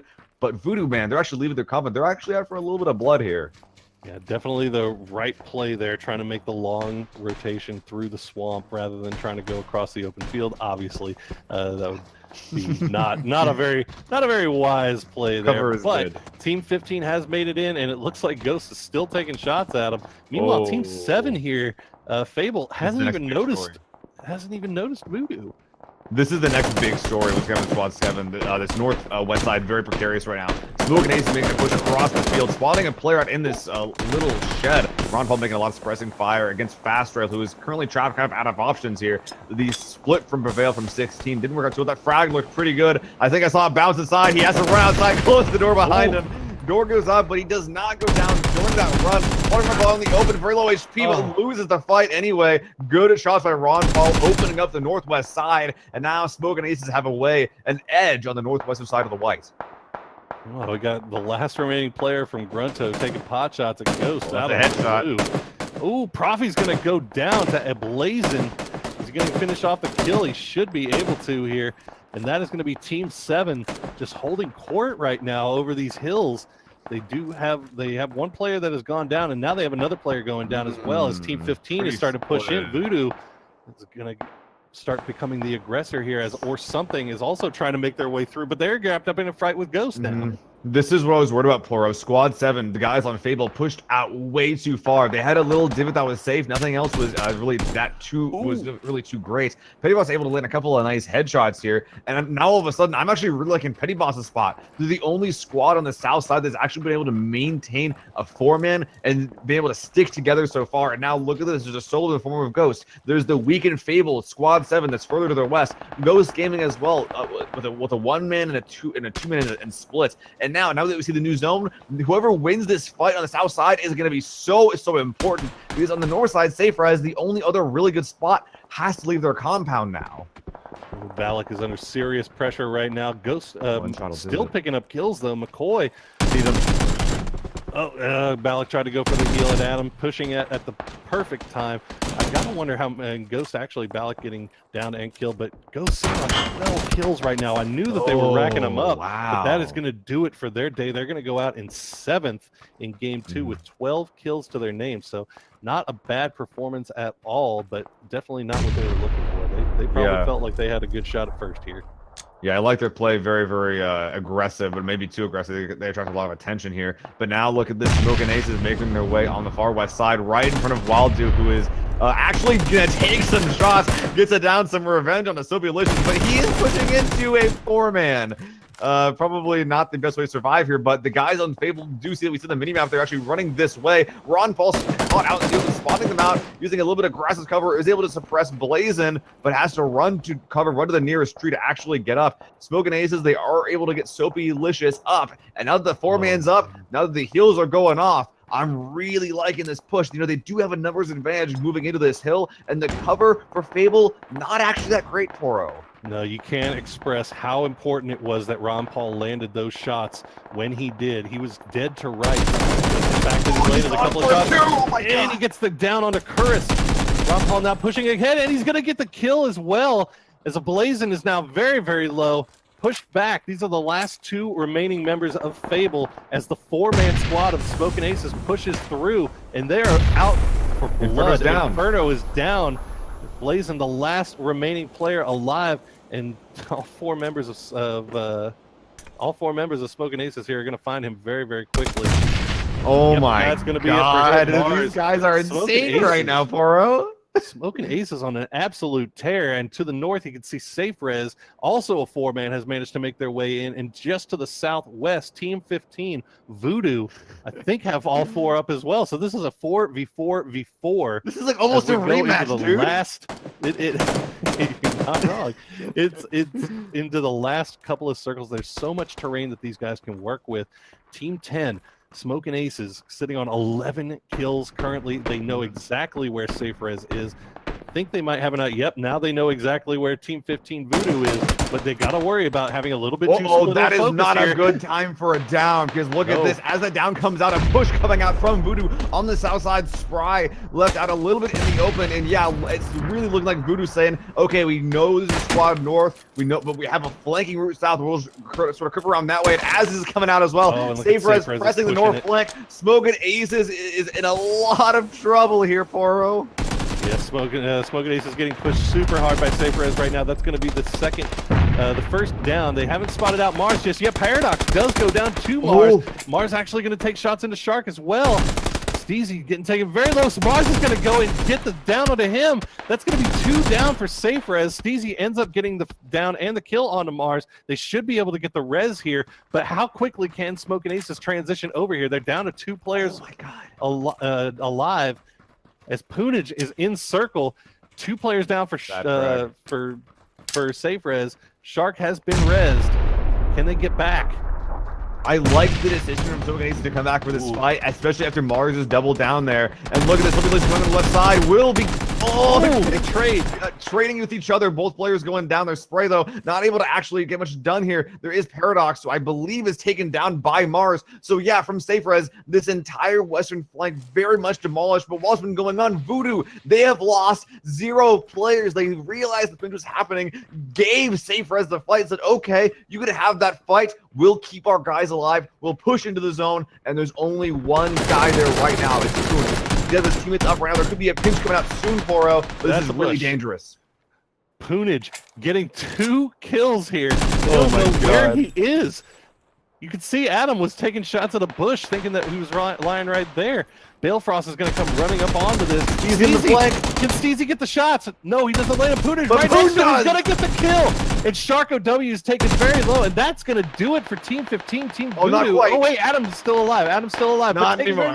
And that's going to do it for him. Spray now, the last remaining member for Smoking Aces, as Safe Res is sitting currently on 2 players. It's 2v1. Poonage and Steezy versus Spray. They have hills to work with. They have smokes to work with. Spray has no heals. He is down to half health. Can he get a heal off of this? I hope so. I want this to be as good as yes, possible. Yes, he can. He can get no time to heal. He can't. He's got to go for the blue. Oh, okay. The smoke is up right now. He should be able to know where he is. He's spotted. Oh, Poonage no. Spotted him out. Did he get the down on the Poonage? No, he can't. And now he's hitting behind the tree, and they can't get it. He can't do it. He can't. He's going to go down to the play zone, and that is going to be Smoking Aces finishing the game in second place. But Safe Res with 9, 10, 11, 12, 13 kills, holding down that northern edge and bringing home the win. Great performance out of those guys. Heavy kill counts on both our two top teams, and we saw them both these two teams at the end game for game 1 as well. So we're definitely seeing a lot of consistent strats from both Safe Res as well as Smoking Aces. You know, it came down to literally the very, very last players. I'm actually surprised to be seeing Smoking Res actually walking away from that in second place of all things. You know, once they started getting pinched from both sides, I wrote them off as dead. I was like, all right, you can't walk away. You can't win this. Like, you're going to get pushed from both sides. You're going to get eliminated. And whatever happens next is kind of up in the air. But they were actually able to stay alive, outliving the third place team, the guys on Voodoo. Yeah, partially to Punij, who was like a monster this game. Punij just ruining Voodoo's day, getting 2 downs and 2 kills. And apparently they just had no idea where he was. He was hiding in just the smallest of defilades and was able to get that down and that kill. And just as soon as he was getting pushed, Steezy comes back, providing just the cover that Punij needed to get the finish onto that one pushing player from Voodoo. That was beautiful. And it wasn't too long after before Adam, the last remaining player for Voodoo, goes down. And they managed to pull this out of nothing. So great work, great pressure applied at the perfect times, great restraint shown at the perfect times as well. So very, very well played all the way around from Safe Res. And again, you can't ignore the fact that this is not a first place and a second place finish for Smoking Aces. So these guys just fragging out tonight, looking really, really good. All right. Well, that was game 2 here at the ESU NA Regulations. We got 2 more games coming to you guys soon. Gonna take a quick break. We'll get that set up, but don't go anywhere. Game 3 coming soon.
Yeah.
That's what you said to me. Times have changed. That's the way it should be. I wanna lose control. I'm tired of driving slow. This world can be so cold and I want. Hello. Welcome back to Game 3 of the ESUNA Relegations. I am a little Fuzzy Zeal, joined once again by Mr. Poro. How are you doing, Poro?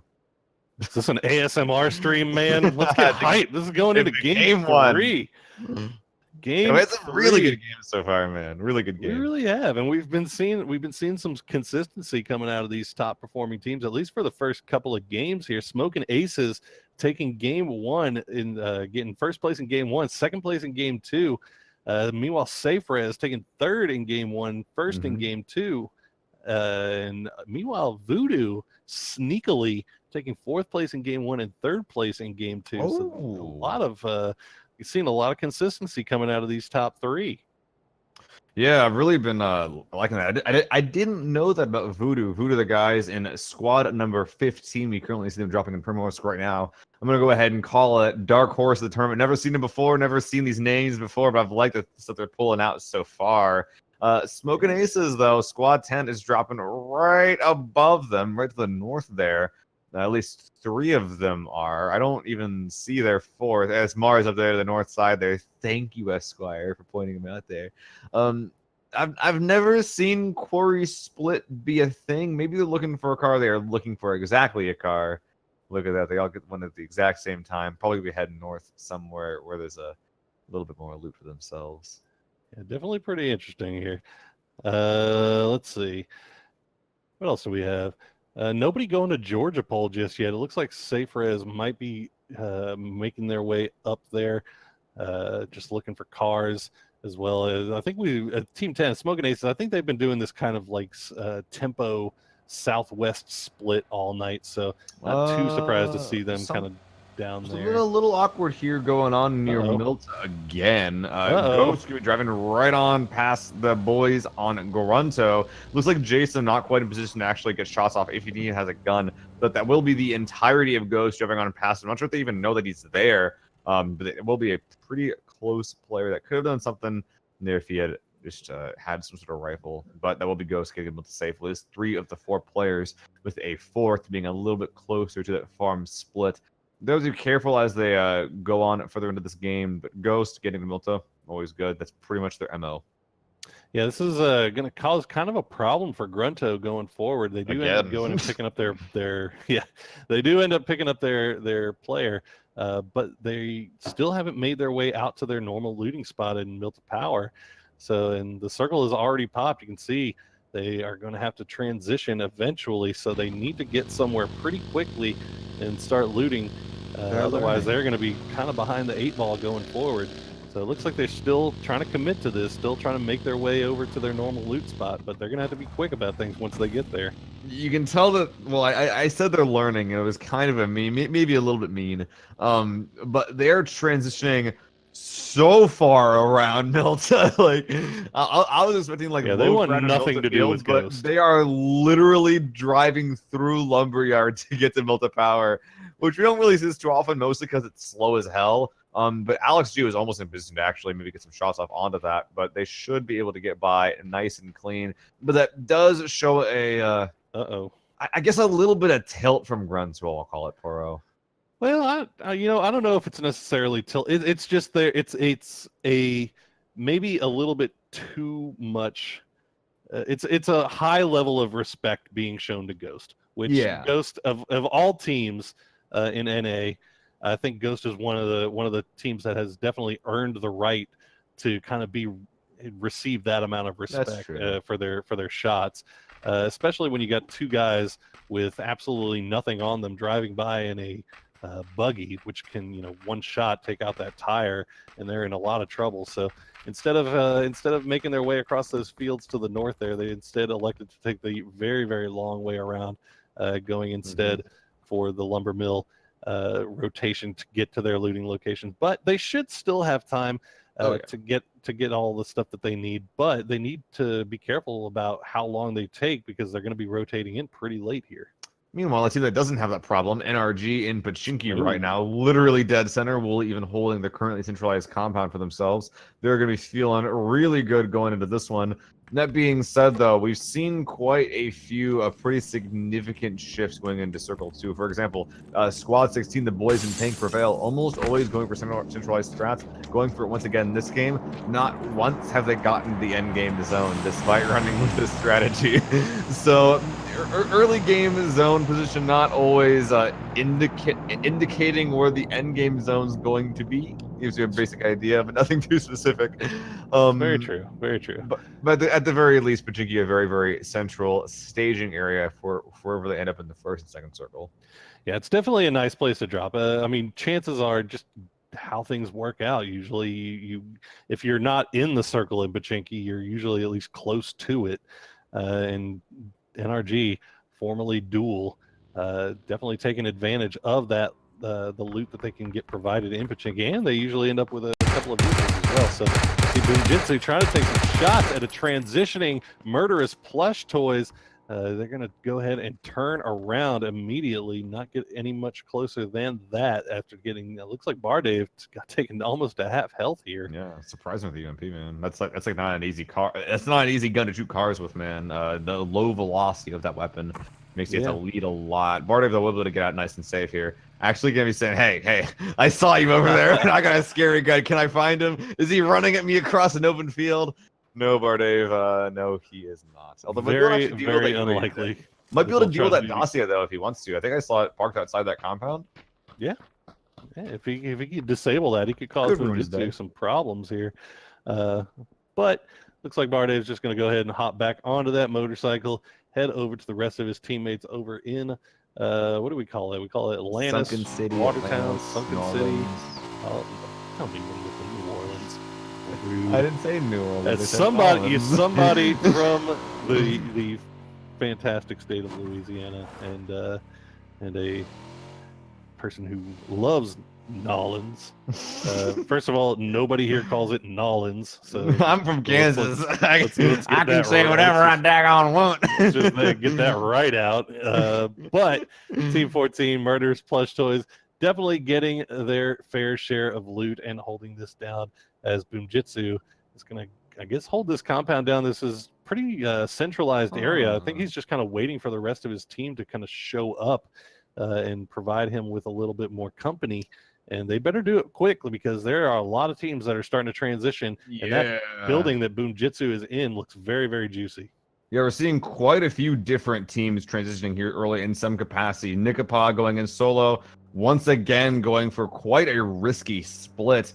They might be able to transition to each other once this next one shows itself. This is actually pretty smart, because they're kind of holding in like the eastern third and the western third. They'll be able to move to each other. But last time we saw them going for this strat, it didn't work out. They usually die. The solo usually died in some capacity. Hopefully it'll work this game.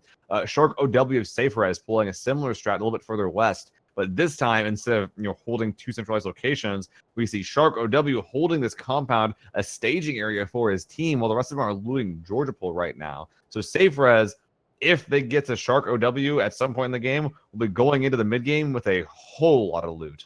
Yeah, it looks like Poonage might be slowly making his way over there to provide Shark a little bit of support. Maybe want to get a little bit more loot off here. Or maybe he's just scouting to see if this particular compound is open. Yeah, it looks like he's going to go ahead and park the car, and they might be doing a 2-2 split here eventually. This is a pretty good split to hold, because the compound that Shark OW is at, really big fan of that little area there with the hills and the cover that those hills kind of provide. You can see Team 16 getting involved. Prevail gets a down. They should get the res off of this one, but they got to remember they are only a 3-man here, as Nikapa is quite far away. Yeah. So it's mostly just going to be a lot of trading shots, I imagine, right now. Yeah, I like Prevail's strategies as far as like macro goes, but I feel like they're kind of punching bags a lot of the time. Whenever I look at the map, it's like, all right, well, Prevail got down by someone. It feels kind of bad. I do like the strategies that they're going for. I think that they keep doing what they're doing, that eventually is going to work. They've just been kind of getting shafted by zone every once in a while here. That's true. Well, looking at the southwest side, actually, we saw two teams positioning at the exact same route right there. It's getting a little messy, actually, but no one is. Well, they all have their own cars, so like when everybody's in their own car, nobody can shoot. So it's about the safest they could possibly be during this transition period. And it looks like Team 10 here, Smoking Aces, our current leaders, are going to go ahead and just claim the top of this mountain.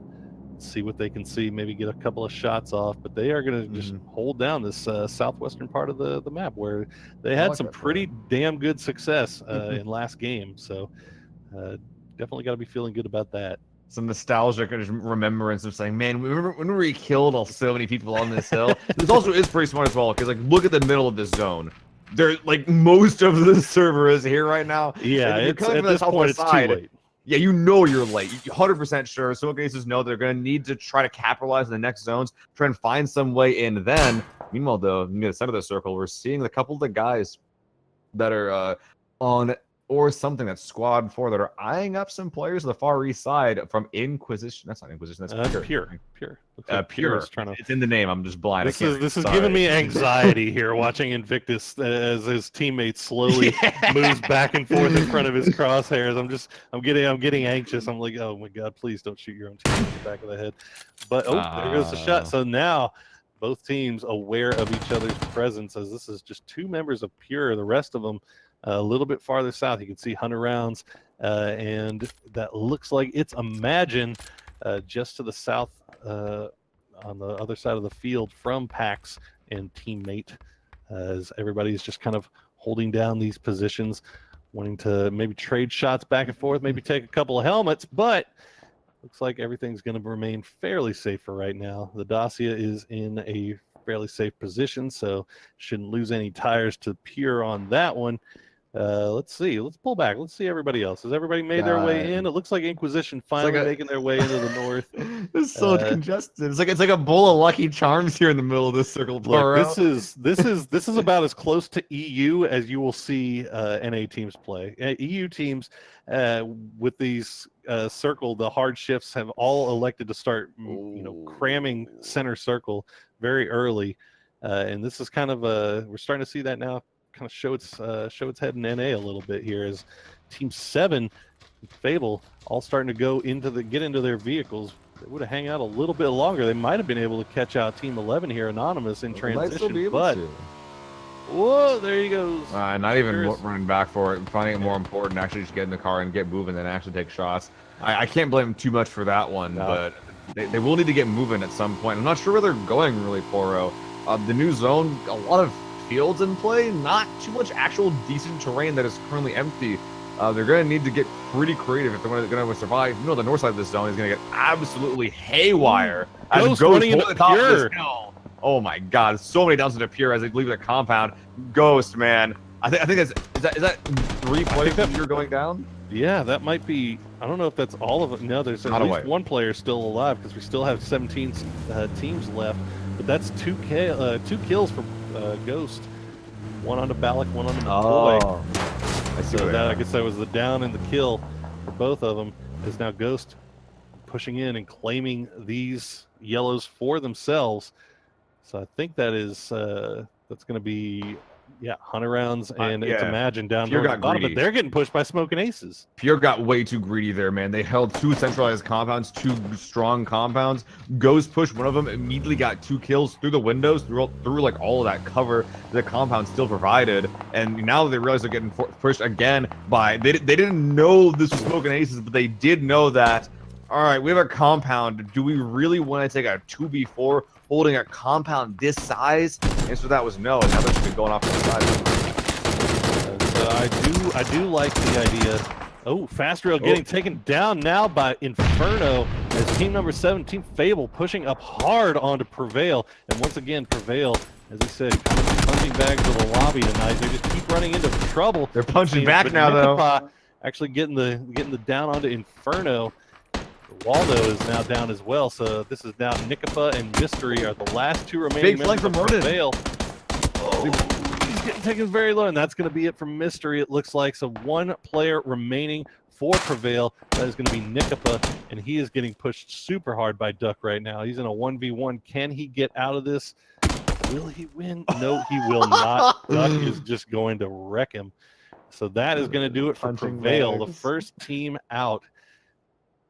Poor guy. I feel bad for him, man. It's been a rough 3 games so far. Oh. But look, there's still 5 games left. Prevail can still That's true. right the ship and get back into things. They have one more game tonight to kind of settle themselves, maybe just kind of finish, just aim for a top 5 finish, and then look forward to tomorrow night and just building off of that. So good things can still happen here. All right, Fable has a important job for them right now. They're center circle on a hill, same thing as that previous game, as last game. The job for them right now is to not overextend. They're on a hill, they're on a big hill. They can cover 3 significant angles. They can either cover west, they can cover north, they can cover south. They shouldn't try to do all this at once. They should just try to go really hard on one of these sides, make sure they don't get flanked, but then just mainly focus in one direction. If we saw what they did game 2, which was just try to cover everything, then they will get picked apart and die from that. Hopefully they've learned from that, and if they have, and they can hold this spot for the rest of the game, and it remains in Poro, that could be, once again, like I said this a lot, but that could be a game-winning spot. Yeah, it could be. Well, right now, I think that they, I will take this opportunity to disagree with you. I will say that I believe that they are in a prime spot for gathering information. They want to have people looking in all directions, make sure that they don't get pushed on from the western side. They want to make sure that they know kind of where everybody is around them. Once they have vision on somebody, if they see somebody, if they see a fight that they can take and they believe that they can win from up there, then yes, obviously have all focus turned towards that direction. But you want to make sure that you're getting all this information. You don't want to get run up on at this time, because that is, as you said, a very strong position, and it's even stronger now that this new circle has popped up. So they have to be watching that western side very, very closely, as our northern side here is about to get pretty intense, as we still have 3 teams that have to make their way in here. Yeah, the north and the west is about to get real spicy. In fact, if Fable stay on that hill, they're going to get picked apart, in my opinion. I think there's going to be a lot of guys coming in from the north and west side. The north, though, has a lot of teams that guys squeeze in a lot of rectangles through a very, very tiny circular hole, I feel. There's just not enough. There's just not enough space here for all these guys, especially for Saferez. They're all packed into that one building with just from this one angle. I see 2 teams in front of them. I see 1 team on their right flank. Like, I don't know how you get past this, either if it's driving and praying, or if you do some sort of like hybrid, like, all right, we get it down, then push in, or something weird like that. But the options for Saferez with how many teams are around them are pretty dang near none. Yeah, they've definitely, if you're just kind of holding your position right now, if you're in the circle, especially if you're closer towards the center, if you're one of these teams like or something, or Ghost, you want to just kind of make sure that you gain as much information as you can about whatever is around you, while still, you want to peek, you want to try to get your shots out, but you don't want to give up too much in return. So these teams right here on the edge of the circle have a lot of thinking to do in a very short amount of time to get it done, as they are on the edge. And they have to decide whether they want to stay here and try to play it from here, or if they want to try to transition. Now, at this point, I believe transitioning might be too late. Well, they're going for it right now. We'll see what happens. This is a very weird time to move, so this actually might work at their advantage. Teams on the north side spotting them out, and this is good for the teams that are left behind as well, because now they kind of know that they can go west a little bit, but they will be going through chops. It's a bit of an awkward drive, but some cover provided by the terrain, and that actually will be able to almost with the needle there. Force out the burning UAZ. This is not at all what they were looking for. Scattering like ants in front of the barrage of fire coming in from that compound. Lolly's going across the road. Joker using the bushes in Gaka fields as cover. I think that Lolly's might be able to make it to that field. Jutsu did get past as well. The main problem, though, is now they left 1 guy behind. Yeah, they have 1 guy left behind, but they are still 3 strong. And I've got to say it right now, Grunto, Onyx, you've got to land those shots. You've got to land those shots on that guy running across the wide open field. Little Joker all by himself now. They do manage to get the down onto I Love Lollies, and it looks like Jutsu and Infamous are just going to go ahead and make their way a little bit further in. I don't know. Are they going to try to get the res here? Looks like Jutsu might be thinking he might be able to get the res. I think they can if they're careful, especially if they have a smoke. It's almost free. But if they don't, and then they do have a UAZ, then it's fine. Okay, yeah. Jutsu has a smoke, and they should absolutely go for this. Just make sure the smoke covers the body. Make sure it covers your approach angle as well. Lolly stays in cover. You go for it. That being said, the smoke was actually a bit of a miss. So it will cover his approach. Lolly's crawls in, but it's going to do it. That was As soon as he pulled back from the tree, probably should have just held onto the tree. Yeah, that maybe didn't let maybe let Jutsu get another smoke out there. But all for naught, as now Lil Joker finds himself all by himself, lying prone just to the east of the remaining members of Gruntu Onyx. Southside getting a little bit spicy as INQ fights against Pure. Bit of a scattering right there as Protege kind of left behind. Looks like they're able to finish two players from Pure. INQ having a bit of a chokehold on the south side. Good for them. They're able to clear this out, but it won't do them much good, at least as far as holding this particular area goes, as the circle did shrink northward. Praising Ghost for now. But that northeastern Pachinki Hill is really where I'm looking, but that's not an easy fight to win, as there's currently 3 teams that are on it. Safe Res will be able to late push it, as well as Wooly and Petalol that are maybe blue tanking, probably not. It's kind of hard to tell either way, but a lot of teams moving in toward having a lot of awkward. Oh, the push! It's Soapy-licious getting the kill and the down onto 2 members of Murderous Plush Toys. That is unfortunate. Super unfortunate for Murderous Plush Toys, as they just tried to push in to the new circle, find themselves in a place at the shack. Everybody is now trying to move their way across in, and it's Imagine gets taken down. That is going to be the second to last player for Pure. I think 100 rounds is the last one still up. No, this is Anonymous right here that we're seeing right now. This is Anonymous. Yeah, holding this on the far northeastern side. Came to flanking 2 downs from the same angle. That's really, really good. He's keeping them inside this building. His teammates healing up on the far east side. Can't really help him. He is 1v4 right now, but he's making it almost work out, but loses against the UMP of Godku TV. Finished off saying, good riddance, go down, stay down. Get these reses off, but Wooly, he's coming back. He knows they're weak. Is he going to try to take a fight here at this HP? It almost feels like they have to, as NRG is slowly trying to push in. Wooly makes his way to the wall, but the 2 reses are going to get off, basically, and Wooly now finds himself in a 1v4. This feels really awkward, Poro. This is rough. And look at the last 2 remaining members of NRG at the bottom of your mini-map. They're engaged in a fight with the remaining members of Urban Assault. So NRG kind of split all types of ways right now. It's not looking good for this squad as they're trying to make their way into this next circle. Pentalol is going to get taken out by Mr. Dark. Znark now, the last remaining player up on this side. Wooly, I don't know how things are going for him on the wall, but they got to be going better than they are for Znark, as he is pinned down on all sides here. Mr. Dark going to try to get a flank here as the rest of his squad looking from the top of the hills. Narc, Wooly you see going down. Oh, that's not a good spot, though. Nice. Does manage to get the down on the Zark. All right, look at that, though. It's Tommy Boy or Boom in position. Moving on the kill feed. Wildcard to my clearing savers. What the hell happened there? Oh, my goodness. Two by. And Snark ends up going down to Tommy Boy. So that is going to do it for NRG, having some really rough rotations here in the late game. Meanwhile, Wildcard also getting taken out by team number 3 here, 605. You see Tumai all on his own here. That's two dead teammates around him. Pride, the last one still up. Oh wait, no, Kate is there as well. They're here. They're still here. They're still in this fight, but they're in a 2v4 at the moment. They're in the zone, so they can take a little bit of their time, but they're in a very, very horrible spot tactically. M4 sprays a little bit hard to hit at this range. Only one shot landing onto Frost here. I think I saw Frag being primed here. Have to be very careful here if your Frag can't be going for a flank, but only gets one before the trade comes out. Still now a 1v3 situation here for Pride, and man, it's equal. They all got trees. It's peak versus peak battle, and when there's 3 versus 1, I just don't know how Pride takes the win here. By making a play? Oh, you got one. You got two. Oh, you got 2. Pride, what are you doing? You're a monster.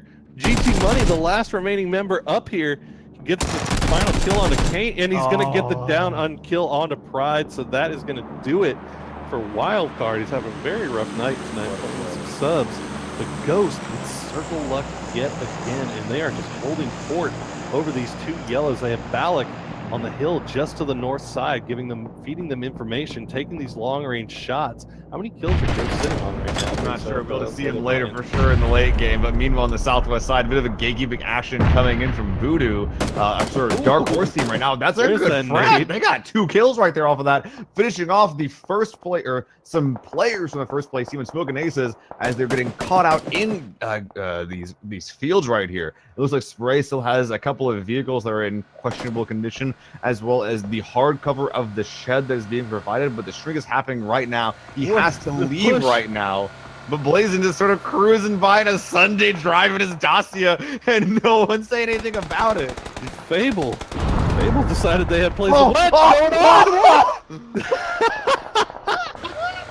Stallion Gaming just not giving a damn and just cruising through, getting the down and the kill, or at least the down on a Blazin. Will they be able to get a res He's here? not getting back up. Are they going to get the res on this?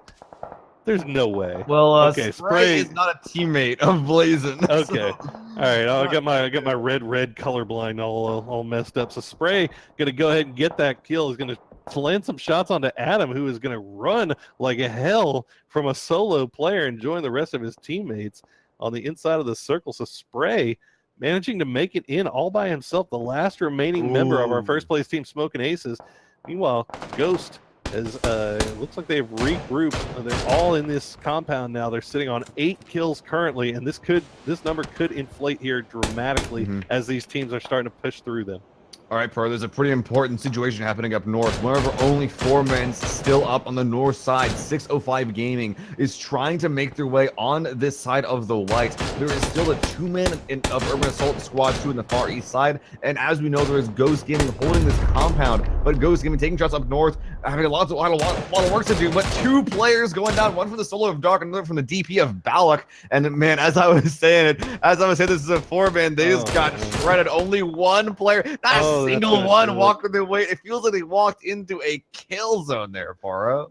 Completely left exposed to all sides. I mean, they were getting it from team number 2 in Urban Assault on the northwest or on the northeast side, as well as Ghost Gaming to Capitalist now, the last remaining player from Grunto Onyx, trying to make his way in unseen by Ghost. We'll see how long that lasts. Not very long, as it turns out. Ghost Turtle is going to go ahead and get that kill and knock Grunto Onyx out in 7th place. But now team 2 Urban Assault has to make their way into this circle, and Ghost kind of looking that same direction still.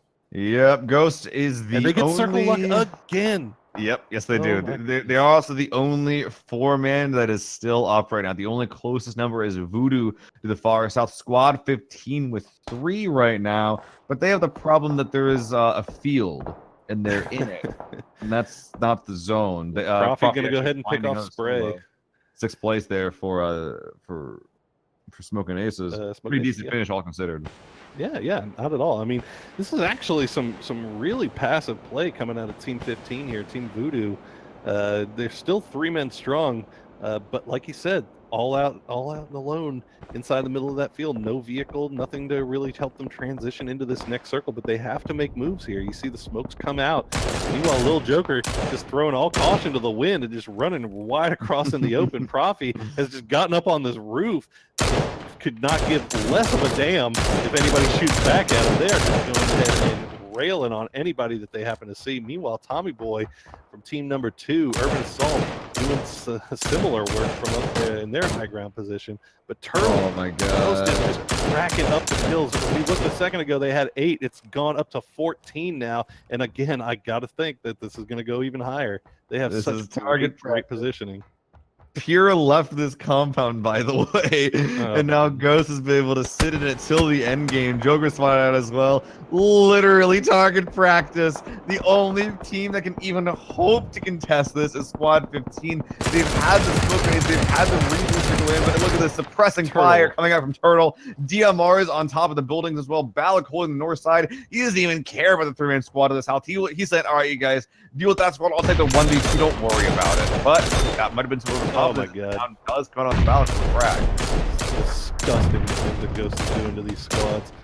There's one player left, and that is Leda, and he is, I don't want to make the easy joke here. Serpentine, Leda, you can make it, I swear. Serpentine, you can do it, I promise. No, that's gonna do it. Yeah, Ghost is gonna go ahead and clean up the server from that prime position. They end up with 7. How many kills is that? 17, 18, 19 kills on the round. God. High kill finishes today. It goes to show you, if you get good positioning and you hold that position, you defend that positioning, and then you throw in a little bit of circle luck on top of that, you can do absolute just devastating work. And Ghost does just that, coming in with a giant 19 kill finish and a first place. Yeah, I think there's not much else you can really say about that. Like, Ghost had this position, they had the mechanics, and they had, importantly, honestly, in my opinion, the DMRs to back that up. They were making some long-range shots there. New update, ARs aren't quite as strong. DMR is very, very powerful, especially that mini, as Turtle has been showing us so far today. That's been it for us on Game 3, however. It is worth noting that our Team 2, Urban Assault, finishing in 3rd place, but ending with 9, 10, 11 kills. So that is going to give them another 77 points on top of that 3rd place finish. So they're feeling pretty good about things, considering how the lobby played out. But as you were saying, I'm sorry, I didn't mean to interrupt. Go ahead. My outro interrupted by Poro. Yeah, that was Game 3, though, guys. We got one more coming in for you guys today before we conclude the relegations tomorrow. Don't go anywhere. Game 4 coming soon.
I'm here alone, trying to find my way back home to you. I'm here alone, trying to find my way back home to you. I'm here alone, trying to find my way back home to you. I'm here alone, trying to find my way back home to you.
I'm onto you, yeah you.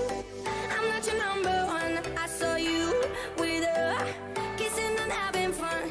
If you're giving all of your money and time, I'm not gonna sit here wasting mine on mine on mine on mine. Shower adios, I'm done.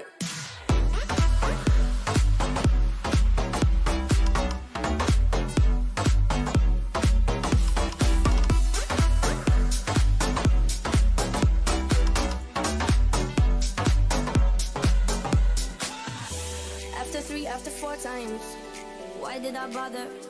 Tell me how many more times does it take to get smarter? Don't need to deny the hurt and the lies and all of the things you did to me. I swear I know you did. Now you take her out in your fancy car and make out in the rain. And when she brings you up, she know where you are, but I know differently. Now she sings along when you play guitar, making brand new memories. Hope you treat her better than you treated me. I'm onto you, yeah you.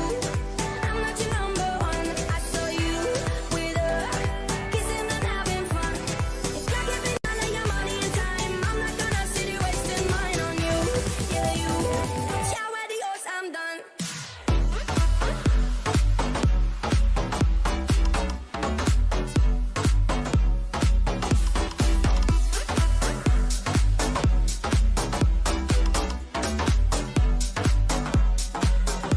Now you take her out in your fancy car and make out in the rain. And when she rings you up, she know where you are, but I know differently. Now she sings along when you play guitar, making brand new memories. Hope you treat her better than you treated me. I'm onto you, yeah you. I'm not your number one. I saw you with her, kissing and having fun. If you're giving all of your money and time, I'm not gonna sit here wasting mine on you, yeah you. Ciao adios, I'm done.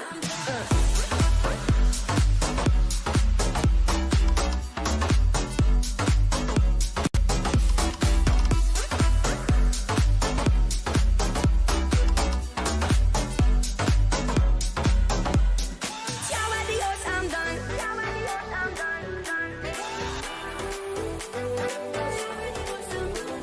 If you're giving all of your money and time, I'm not gonna sit here wasting mine on.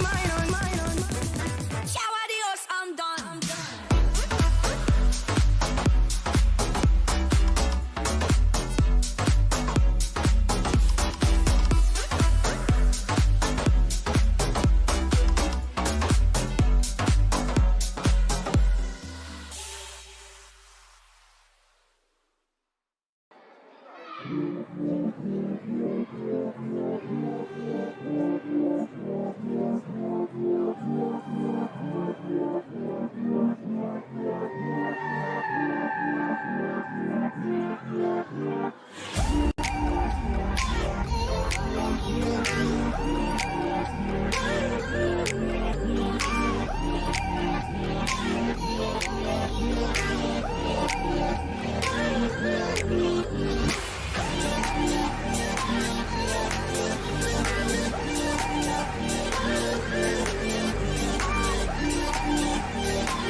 Hello, and welcome back to the ESU North America relegation matches. This is game 4, the final game of the night. I am Poor Source, and with me, of course, is a Lil Fuzzy Seal. We have had 3 fantastic finishes tonight. We've seen some teams fragging out of their minds. It's been Ghost Gaming. It's been Smoking Aces. Who's it going to be this time? Prevail. Prevail. Yeah. We heard it here first. Team 16. I want it. Team number 16 on your screen, number 1 in your hearts. Team Prevail are going to come through tonight and do what their team name suggests that they do, and they will prevail over adversity, even though they may have lost a player during the downtime, and they're only playing with 3. But never fear, they are going to play their damn hearts out, as we have a very nice plane splitting the island in half. Everybody should be able to get to exactly where they want to go. You know, one thing that I have kind of noticed, Seal? What's that? What's that? Yes, Naya. Ooh, yeah, Look how that's a good empty it point. is. I think it's been empty for like most of these games as well. And it's not like you can really blame it on the flight on the zone either. The flight plan's been relatively kind to it, and you drop. Excuse me, burp again. You drop where you drop before the zone shows up. So What it's the like, hell is going on in Milta? what in the hell is going on? I see ghosts. Stallion Gaming deciding to get involved here. You got Milta. Okay, maybe it's Milta Power. That's where. Oh, okay. I was thrown gonna off. say, We got 2 teams in Milta Power now. Who's okay? So we got Milta Power, Team 6. As we get a little bit closer, I can start picking out who these guys are. 6 and 12. So we got Stallion encroaching upon Onyx, Grunto Onyx's position, and Jutsu getting taken very low by Jason KYS. Does not manage to get the kill here. Can Jutsu get into this? At this point, you're not running away from this, Jutsu. You got to get into that building, find yourself a gun, and start to scrap, because otherwise they you got are going to be in a bad place. We know that Jason has a gun, considering he almost killed Jutsu with it, but I'm not sure what Jutsu has besides a first aid kit. I'm seeing a significant. Well, he did get fortunate in that he found that first aid kit. Well, not much else is what he's got. No. He's got a 1911 with a red dot. He's got a quick draw mag. Maybe you could throw that at him, distract him. Oh, it's pistol on pistol combat. Look at that. Uh-oh. This is bad news bears. As Jason doesn't have a helmet, doesn't have a body armor, but he has a perfect idea of where Jutsu is. But he doesn't know. He doesn't know if Jutsu has found himself a better weapon in that building, which, of course, we know that he hasn't. Jutsu going to try to find something, maybe make his way over. Was that a UMP? I think it might be. I think it might be something. It's a different pistol. Okay. Okay. Okay. This compound is a very unfortunate wash for both of these players. Oh, reinforcements coming in. Oh, but both players coming from this side as well. Look at that. And this guy has a gun. So Joker coming for backup saying, "Hey, I'm here to help." Oh no! Immediately getting gunned down. Jutsu. Your friends came to help. Their bodies are laying outside, and now peeking out from that window has a pistol. The lack of equipment is apparent, and Basher saying, "Yeah, okay, peek me. I'll sit here, gun you down. Jason will push you in." And now let's see, coming in soon. One shot will do it. Ooh, shot in the head. No, a helmet coming in to bite him in the butt. Oh, that is a good shot coming out of Jutsu, but I don't think he's going to be alive for too much longer, as Basher is going to go ahead and push this. But Jutsu doing the jukes. He's doing the juke dance. I think they heard him come out, though. Yeah, they see him, and a valiant effort from Jutsu. And unfortunately, that little Benny Hill theme song thing there cost Team 6 Stallion Gaming 2 players. So not only did they try to do a hot drop onto Milta Power, a place that they haven't been all night, they end up losing 2 players because of it. So that is definitely not the way you want to start off your game 4. But going forward, we do have our first circle has popped up. It is a very centralized circle split right down the middle with a river. And you can see all these teams, a couple of teams starting to make their way in. Team 16 Prevail. No. Is trying to make his way in. He's trying to get up that hill. Dacia is going so very slow, trying to serpentine. Is he going to make it up there? Trash Pandas loses vision, fortunately. So Nikapa gets a little ding damage from a bullet, but not too much otherwise. He's going to try to find himself and his team a nice little position in this next circle, as they have been doing all night. This cast is gonna be biased, Par. I don't even care. I want Nikapa to get out of there. I want him to take this game. I want him to take game 4. I don't know where he's gonna be going. The centralized circles are taken. PJ Renegade is able to get it down onto a player from 65 Gaming. Looks like they're crashing this cube a little bit late. And yeah, J-Duke will spot that out and say, all right, can't go there. Guess we'll be crashing somewhere in the ruins, maybe.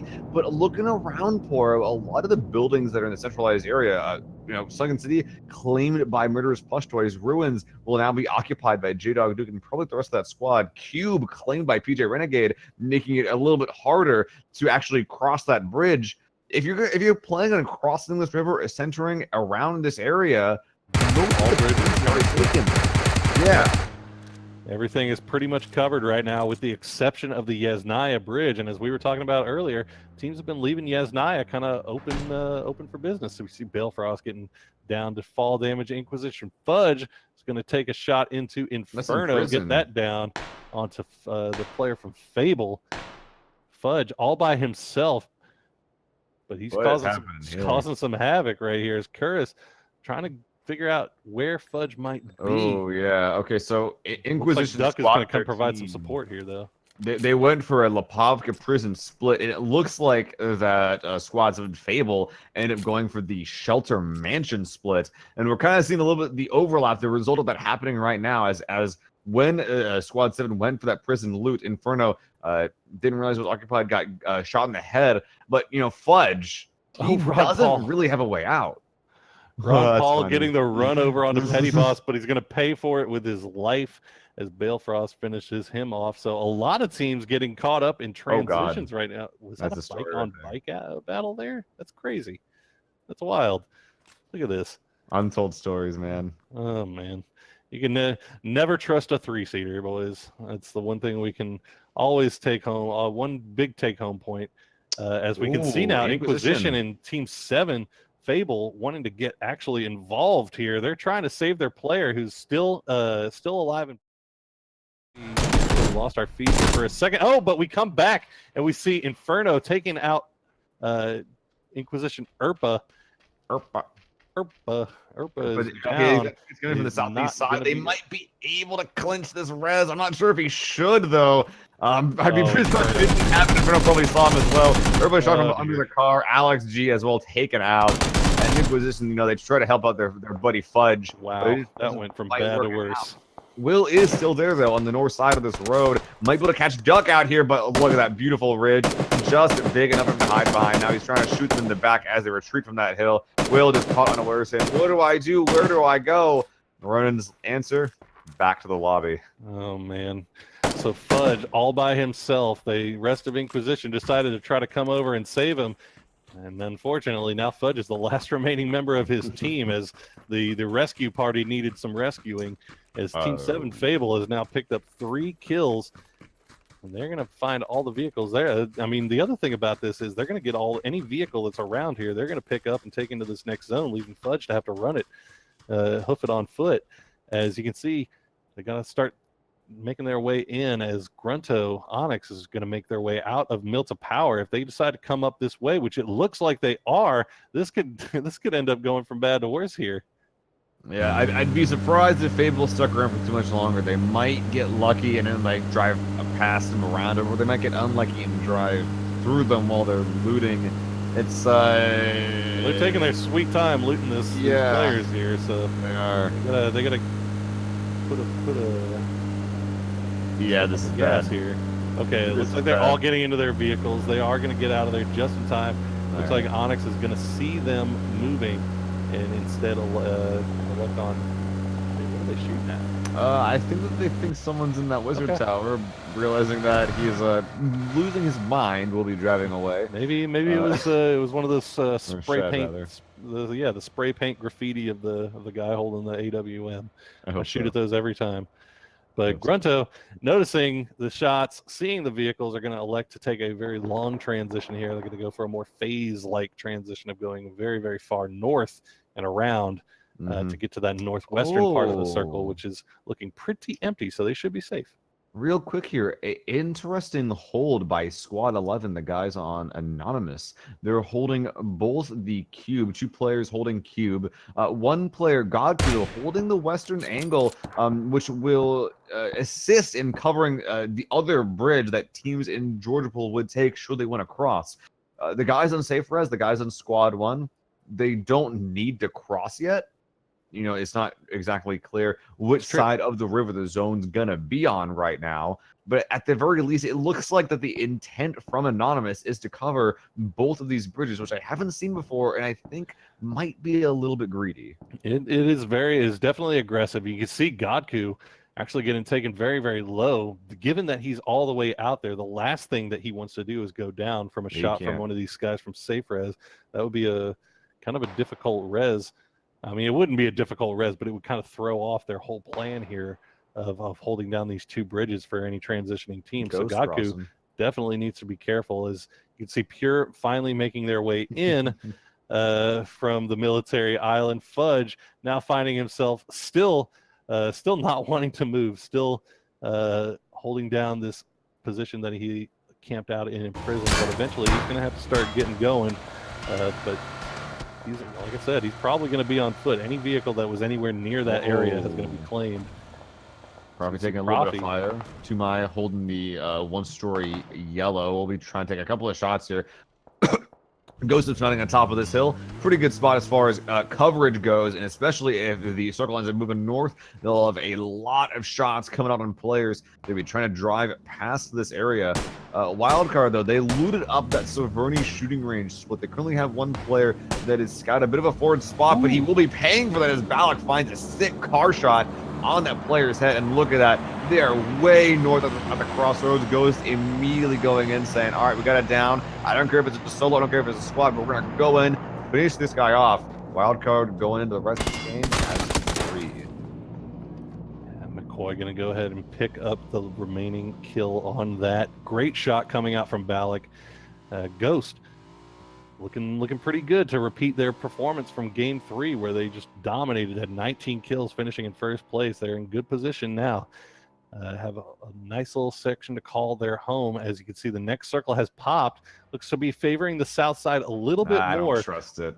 I don't trust it. You never trust it. You never trust it. But if you're these teams, you have to make a bet at this point. Yeah. Do you think it's going to be going south? And it looks like most of these teams are thinking, yeah, it's probably going to go that way. So you see Team 11, your Team Anonymous that was holding down those bridges, finding some shots onto Protege, finding some shots onto Bardave, but not getting any downs here. This position that they've been holding is not paying off really the way that they were kind of hoping it would. And they've got to start considering maybe that they want to transition sooner rather than later. Yeah, the question is where a lot of these bridges are being held pretty hard. The pretty big vice grip here. Even the area inside the zones, most of it's being covered. It starts getting a little bit more gray once you get close to this. I know there's a lot of hills in play there, but for example, this little compound is being held pretty well here by Murder's Plush Toys players coming from the side. We actually saw on the kill feed earlier that Ghost had lost their player in a vehicle accident. I think they were able to get the res off, but it's unfortunate because Balak had originally left to go scout, and now they're kind of to go all in on this south side, make or break. Which is going to be looking in the kill feed. That's going to be one player from Safe Res going down. Poonage getting down and taken out. So Safe Res down to 3. As they're going to be moving forward into the rest of this game. But right now, Murderous Plush Toys has a really good position here. They're holding down this outer edge from this. I love this building. This is the flat top, the only flat top, well, the best flat top building in this part of the map, where you can kind of see all the hills around it. But the only bad part is that if you ever get on top of it, you kind of leave yourself exposed to anybody who might be on the hills around you. But also that one damn orange tree, man. It's too big. It actually is like it covers up a lot. It does. It definitely limits the amount of vision that you have. But as far as spots go, in the Watertown area, that is definitely the go-to spot. And look at this split from Team 7. They are just spread out all amongst these hills. Wow, yeah. Two players out in the middle of the field. One player out in the middle of the field in a nice little divot with a Dacia. 2 players off to the other side holding down the other decent divot there, trying to take out anybody they can see in transition, but nobody happens to be transitioning through right now. Meanwhile, the 3 players of Prevail, number 16 on your screen, number 1 in your hearts, they're still alive. They're kind of centered. Still kicking. They're They are in relatively circle. centered as well, and I really like this this position coming from them as well. I'm not sure how late in the game this combo's gonna stay, but hey, if and then a shrink, the circle goes south. Hey, they're probably gonna be in. I'm liking that. To add on to your point as well for Fable, we saw previously that they sort of continue Squad 7, that is. We saw continuously that they would tend to split up even when they had like a concerted hold. I was critiquing them for it, but it looks like be more of a play style they tend to go for. Like, all right, we're just gonna spread out control area, get information, figure out where Look at people are, this and then just go off of late that. push. This late push by Anonymous. We were talking about maybe they might want to consider making their way to the southern part of this circle. They finally do very, very late. Fortunately for them, they don't push too deep, and they end up getting control over these two yellows just to the northwest of Ruins. This is not a bad position to hold, but man, that was a gutsy push coming in that late as the circle's collapsing. Generally, you want to push in right when the circle pops so no one else can be there. But that kind of push, man, it can work just off of surprise factor alone. That being said, they're going to need more than that because now they got to go through Ruins. I don't care how good a driver you are, you're not getting past Ruins without getting shot. And you can see Ghost. Now 3 members in school, 1 member, Profi, holding it down in Pachinki. But, you know, we're kind of, at this point, if you've watched enough Ghost, you're used to seeing Profi kind of off on his own, doing his own thing. Yeah, he's coming back.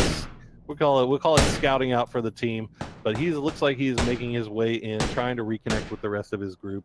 I wonder if he might have disconnected there.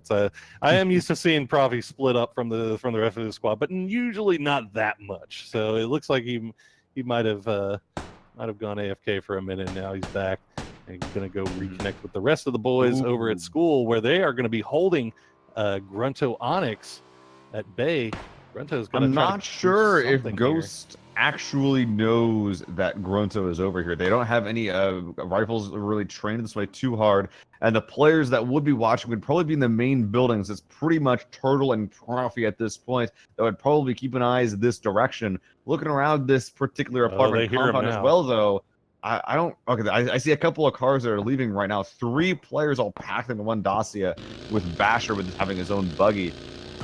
Why not Dacia? Oh wait, so there's 2 players in here. Okay. Yeah. Jason's already left toward Rozak. Okay, so they actually have a plan here. Jason left before, scout out Rozak being clear, and now they're just kind of treading close to the edge, making their way in very, very slowly and steadily. Yeah, I like this position from Grunto Onyx, but you can see right now it's the southwest part of the circle that's really starting to light up as SafeRez is getting involved in a fight with Voodoo. SafeRez already has 1 player down, 1 player taken out. That stun looked really good. I'm not sure if you saw it, but it landed right on top of Paradox. And it looked like it came from Adam. They're trying to see if they can get more done. That was a way overshot right there. But on the right side, big push around as Adam down Steezy. A lot on the high ground as well, getting some 4E shots onto Shark. Here's Paradox on the right, turns on him. Not a single shot landing on this player. I called him a dark horse, but man, with their current rate, they may be one of the late incoming pros.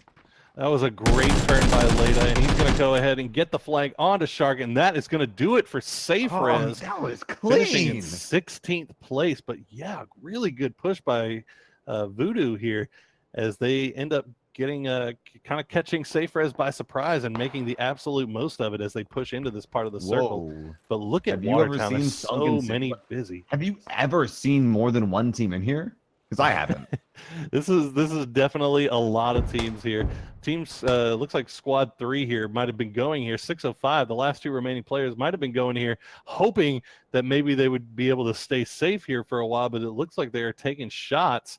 Meanwhile, Curious, I think he might be the last remaining player from Fable. From Team 7. They were going for a wide split last time we saw them. They got a couple of guys still up, but it looks like Curious might be holding down this position for the rest of his squad mates maybe to turn up. But this is a really late part of the game to be doing any long kind of transitions here.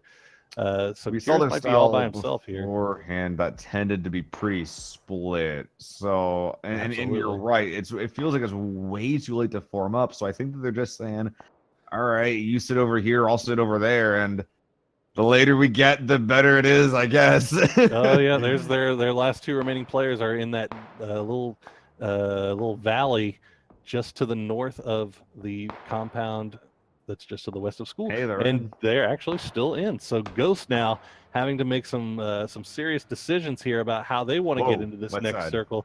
And they were taking some pot shots at Fudge, our last remaining player from Inquisition, who's still alive, tanking up in the blue, trying to make his way in.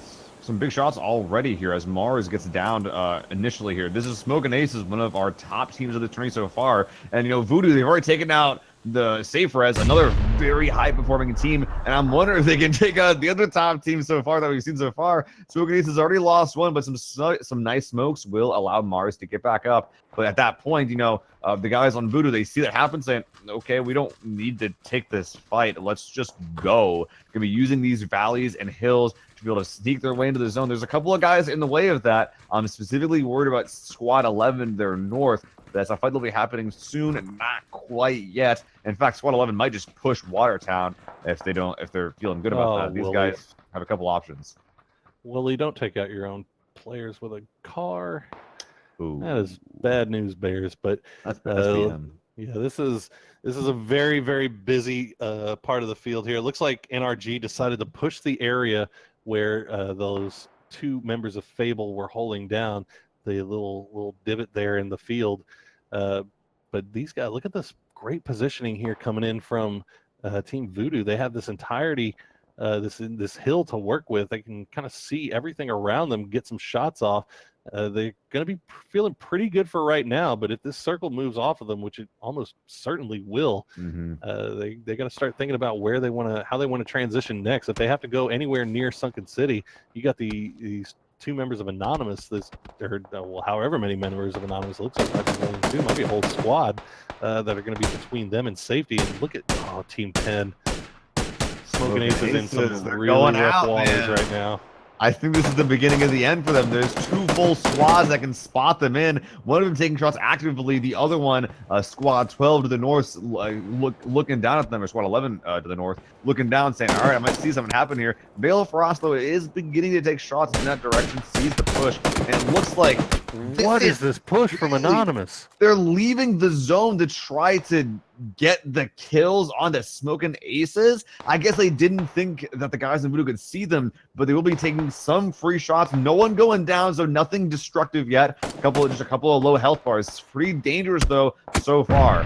That being said, look at this similar peeking happening here for Voodoo, but they're getting shot from Sunken City. That's going to do it for Smoking Aces. Yeah, it looks like PJ Renegades and Balefrost in the last couple of those kills. What So at the very least, Anonymous kind of got what they wanted. They got a single kill from that, but they're putting themselves in what I feel is a lot of unnecessary risk here. Yeah, this is they should be able to make their way back in, but they are. Oh, there yeah, you go. Leda going to get the down onto PJ Renegades, and he is going to be out of the zone. So they might be able to get a res here, though. It looks like they're throwing the smokes out, but I got to tell you, Team 15 has a lot of height advantage here. Those smokes aren't going to do a whole lot of good. PJ Renegade's actually going to get downed again by Balefrost. No, the res, I think, dead. just came off. Not going to They're happen. just going to go ahead and leave him now. They got to leave him. Maybe they got another down. Godku goes down, and look at Team 15 is pushing the crap out of this Voodoo, running all right up on top of them. Chubba Bubba could get it down onto Adam here if he's looking. He's not, though. They're paying more attention to Watertown. So Adam is going to come up right behind him. This is big. Spray down. Doesn't get the down, though. Oh, no. His teammate isn't quite here ready. He will be getting one more spray, but getting turned on by another developer at one shot HP. Further shots break out, though. There could be something coming from Lada, and there it is. One shot landing from Get Money from the far northeast that claims that kill. 15 does assist in clearing the zone, but that's an open field right there, Poro. That is not good cover for any of the guys to the north.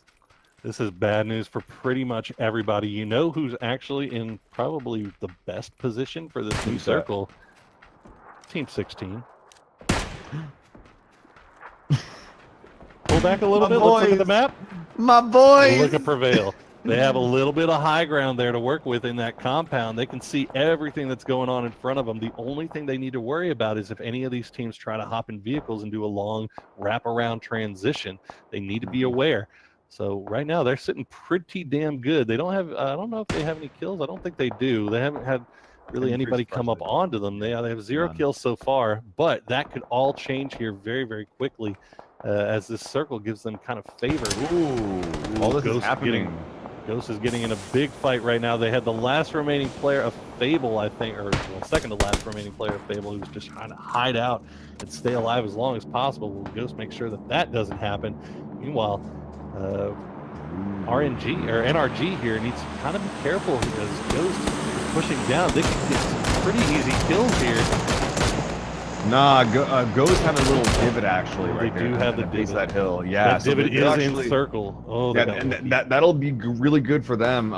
But the problem is that NRG probably has one of the best spots in the game right now, and the fact that it's so centered so late, it's probably not going to leave the zone, at least in 1 or 2 circles here. We'd be very surprised to see that at the very least. I think we saw Voodoo actually getting demolished from the far west side. No real push is going to be happening, though, because all these scouts here have the zone. Northwest side, though, that's a different story. Car driving away at Second City. Petty Boss playing the gatekeeper role, shooting one of the last players of Urban Assault out of their car. There's a full squad that heard that is currently pushing out. He's leading the way from the murderous plush toys. Balefrost doing what he can, but the zone and the Scar Purge taking him down. One player left trying to get out of there. It's going to be Petty Boss, though, going down to Peaches, and that's them. That's the only squad walking away from Sunken City. Great push out by Murderous Plush Toys, making sure they land the shots that they need. Ghost McCoy actually going to go ahead and finish off or something as a squad. Ghost, like you said, this is a great position until this next circle pops, and they are in some serious trouble because they are no longer going to have that defilade to work behind. Meanwhile, Murderous Plush Toys, they lose a player here, and this is just falling all types of on top of NRG here. Yeah, they have just the best position to work with right now. They have they're holding domain over everything around them. The only thing they have to worry about really here is team number 8, Wildcard Gaming. They have a pretty good run if they wanted to, but you can see NRG is kind of holding them in check. Pentalol making sure that nobody pushes in. They know exactly where those guys are. Oh, first kill. First kill for Prevail, finishing off Pure Gaming. Run player from them. Good job, boys. They're not in zone, though, but they do have a couple of small ridges they can play on that southwest side. But the problem is that pretty much all those ridges, they're all going to lead an NRG who have a superior spot. And look, already Snark getting that down onto one player already. And Ghost are trying to make their push now, but Barde from the west side catching them out as if Ghost already didn't have enough problems. They're getting shot from the west now. Balak is able to get the trade with the Car9, but, you know, NRG, they're hearing all this go down saying, all right, smoke's going out. They're shooting the people. They have no cover. We'll just wait for the smokes to dissipate, wait for the downs to come from another squad, and then see if we can clean up later on. Look, they're just slowly kind of peeking, saying, all right, we can't shoot them yet.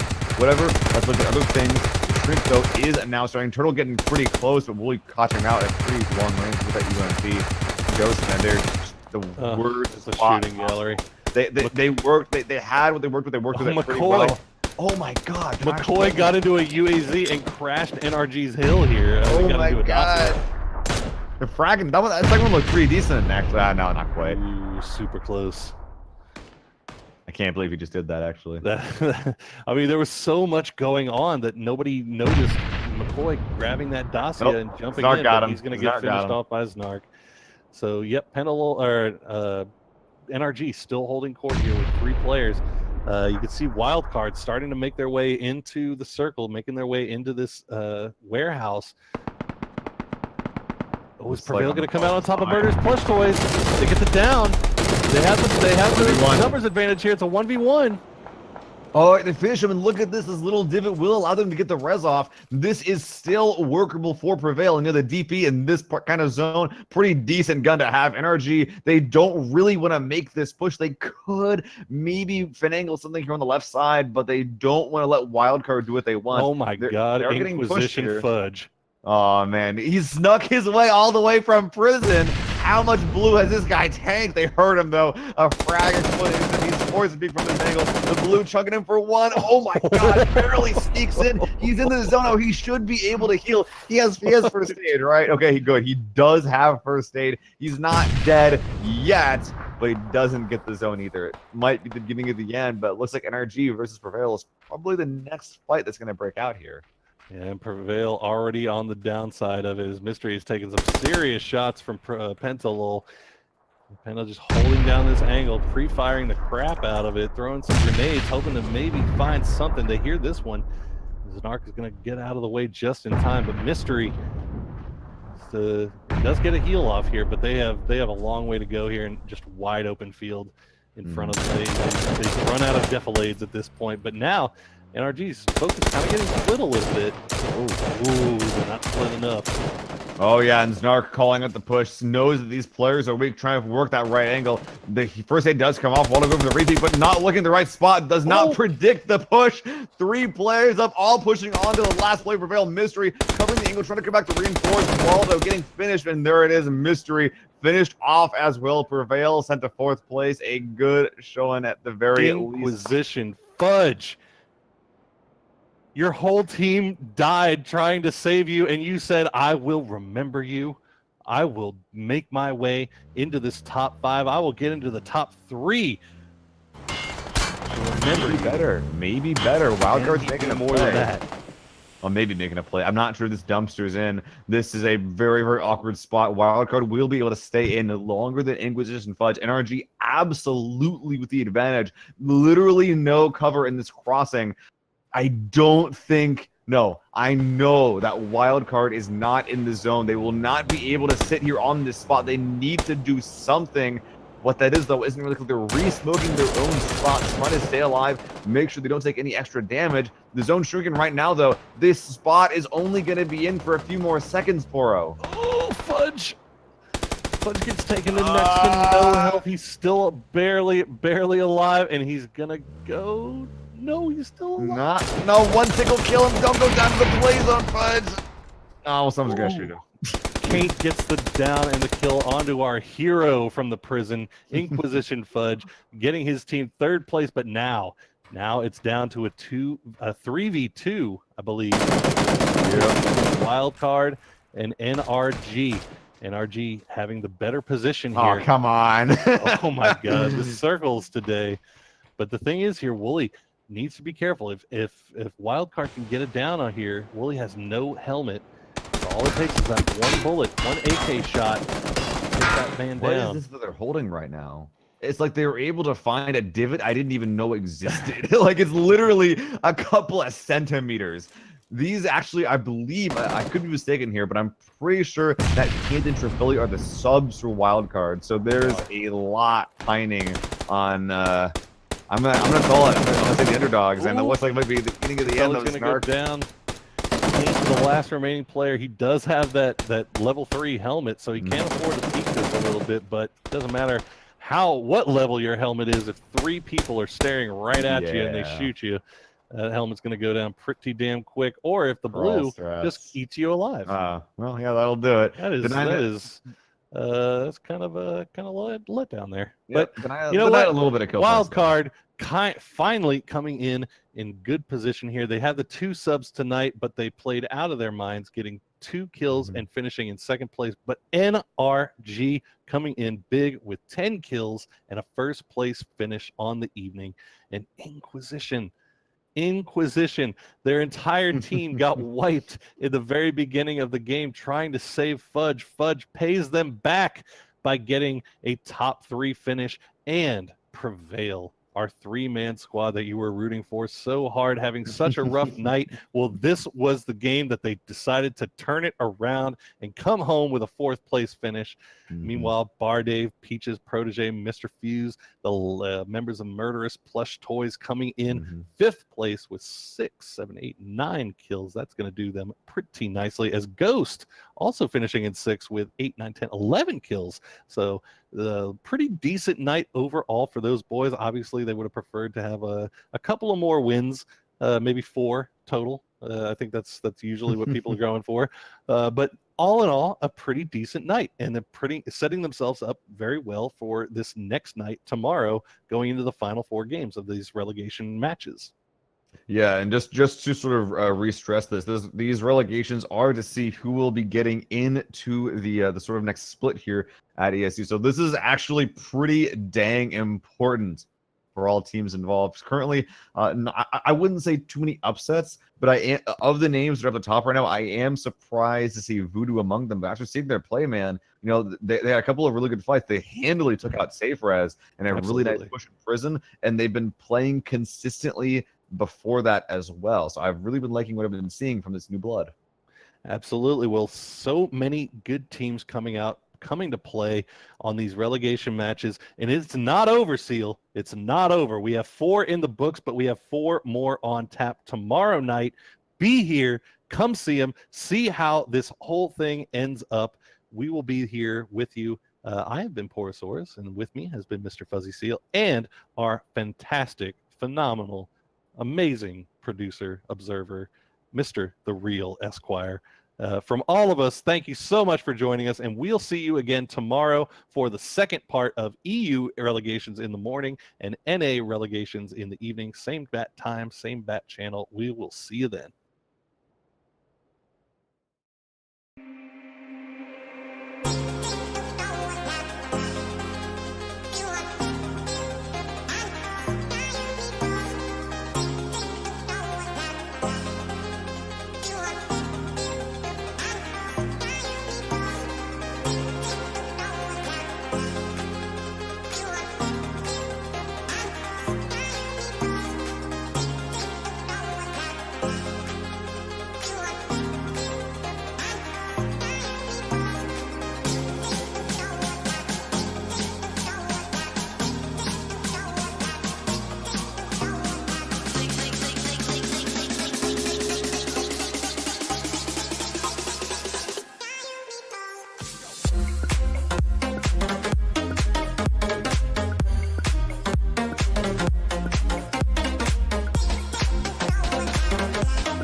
Bye.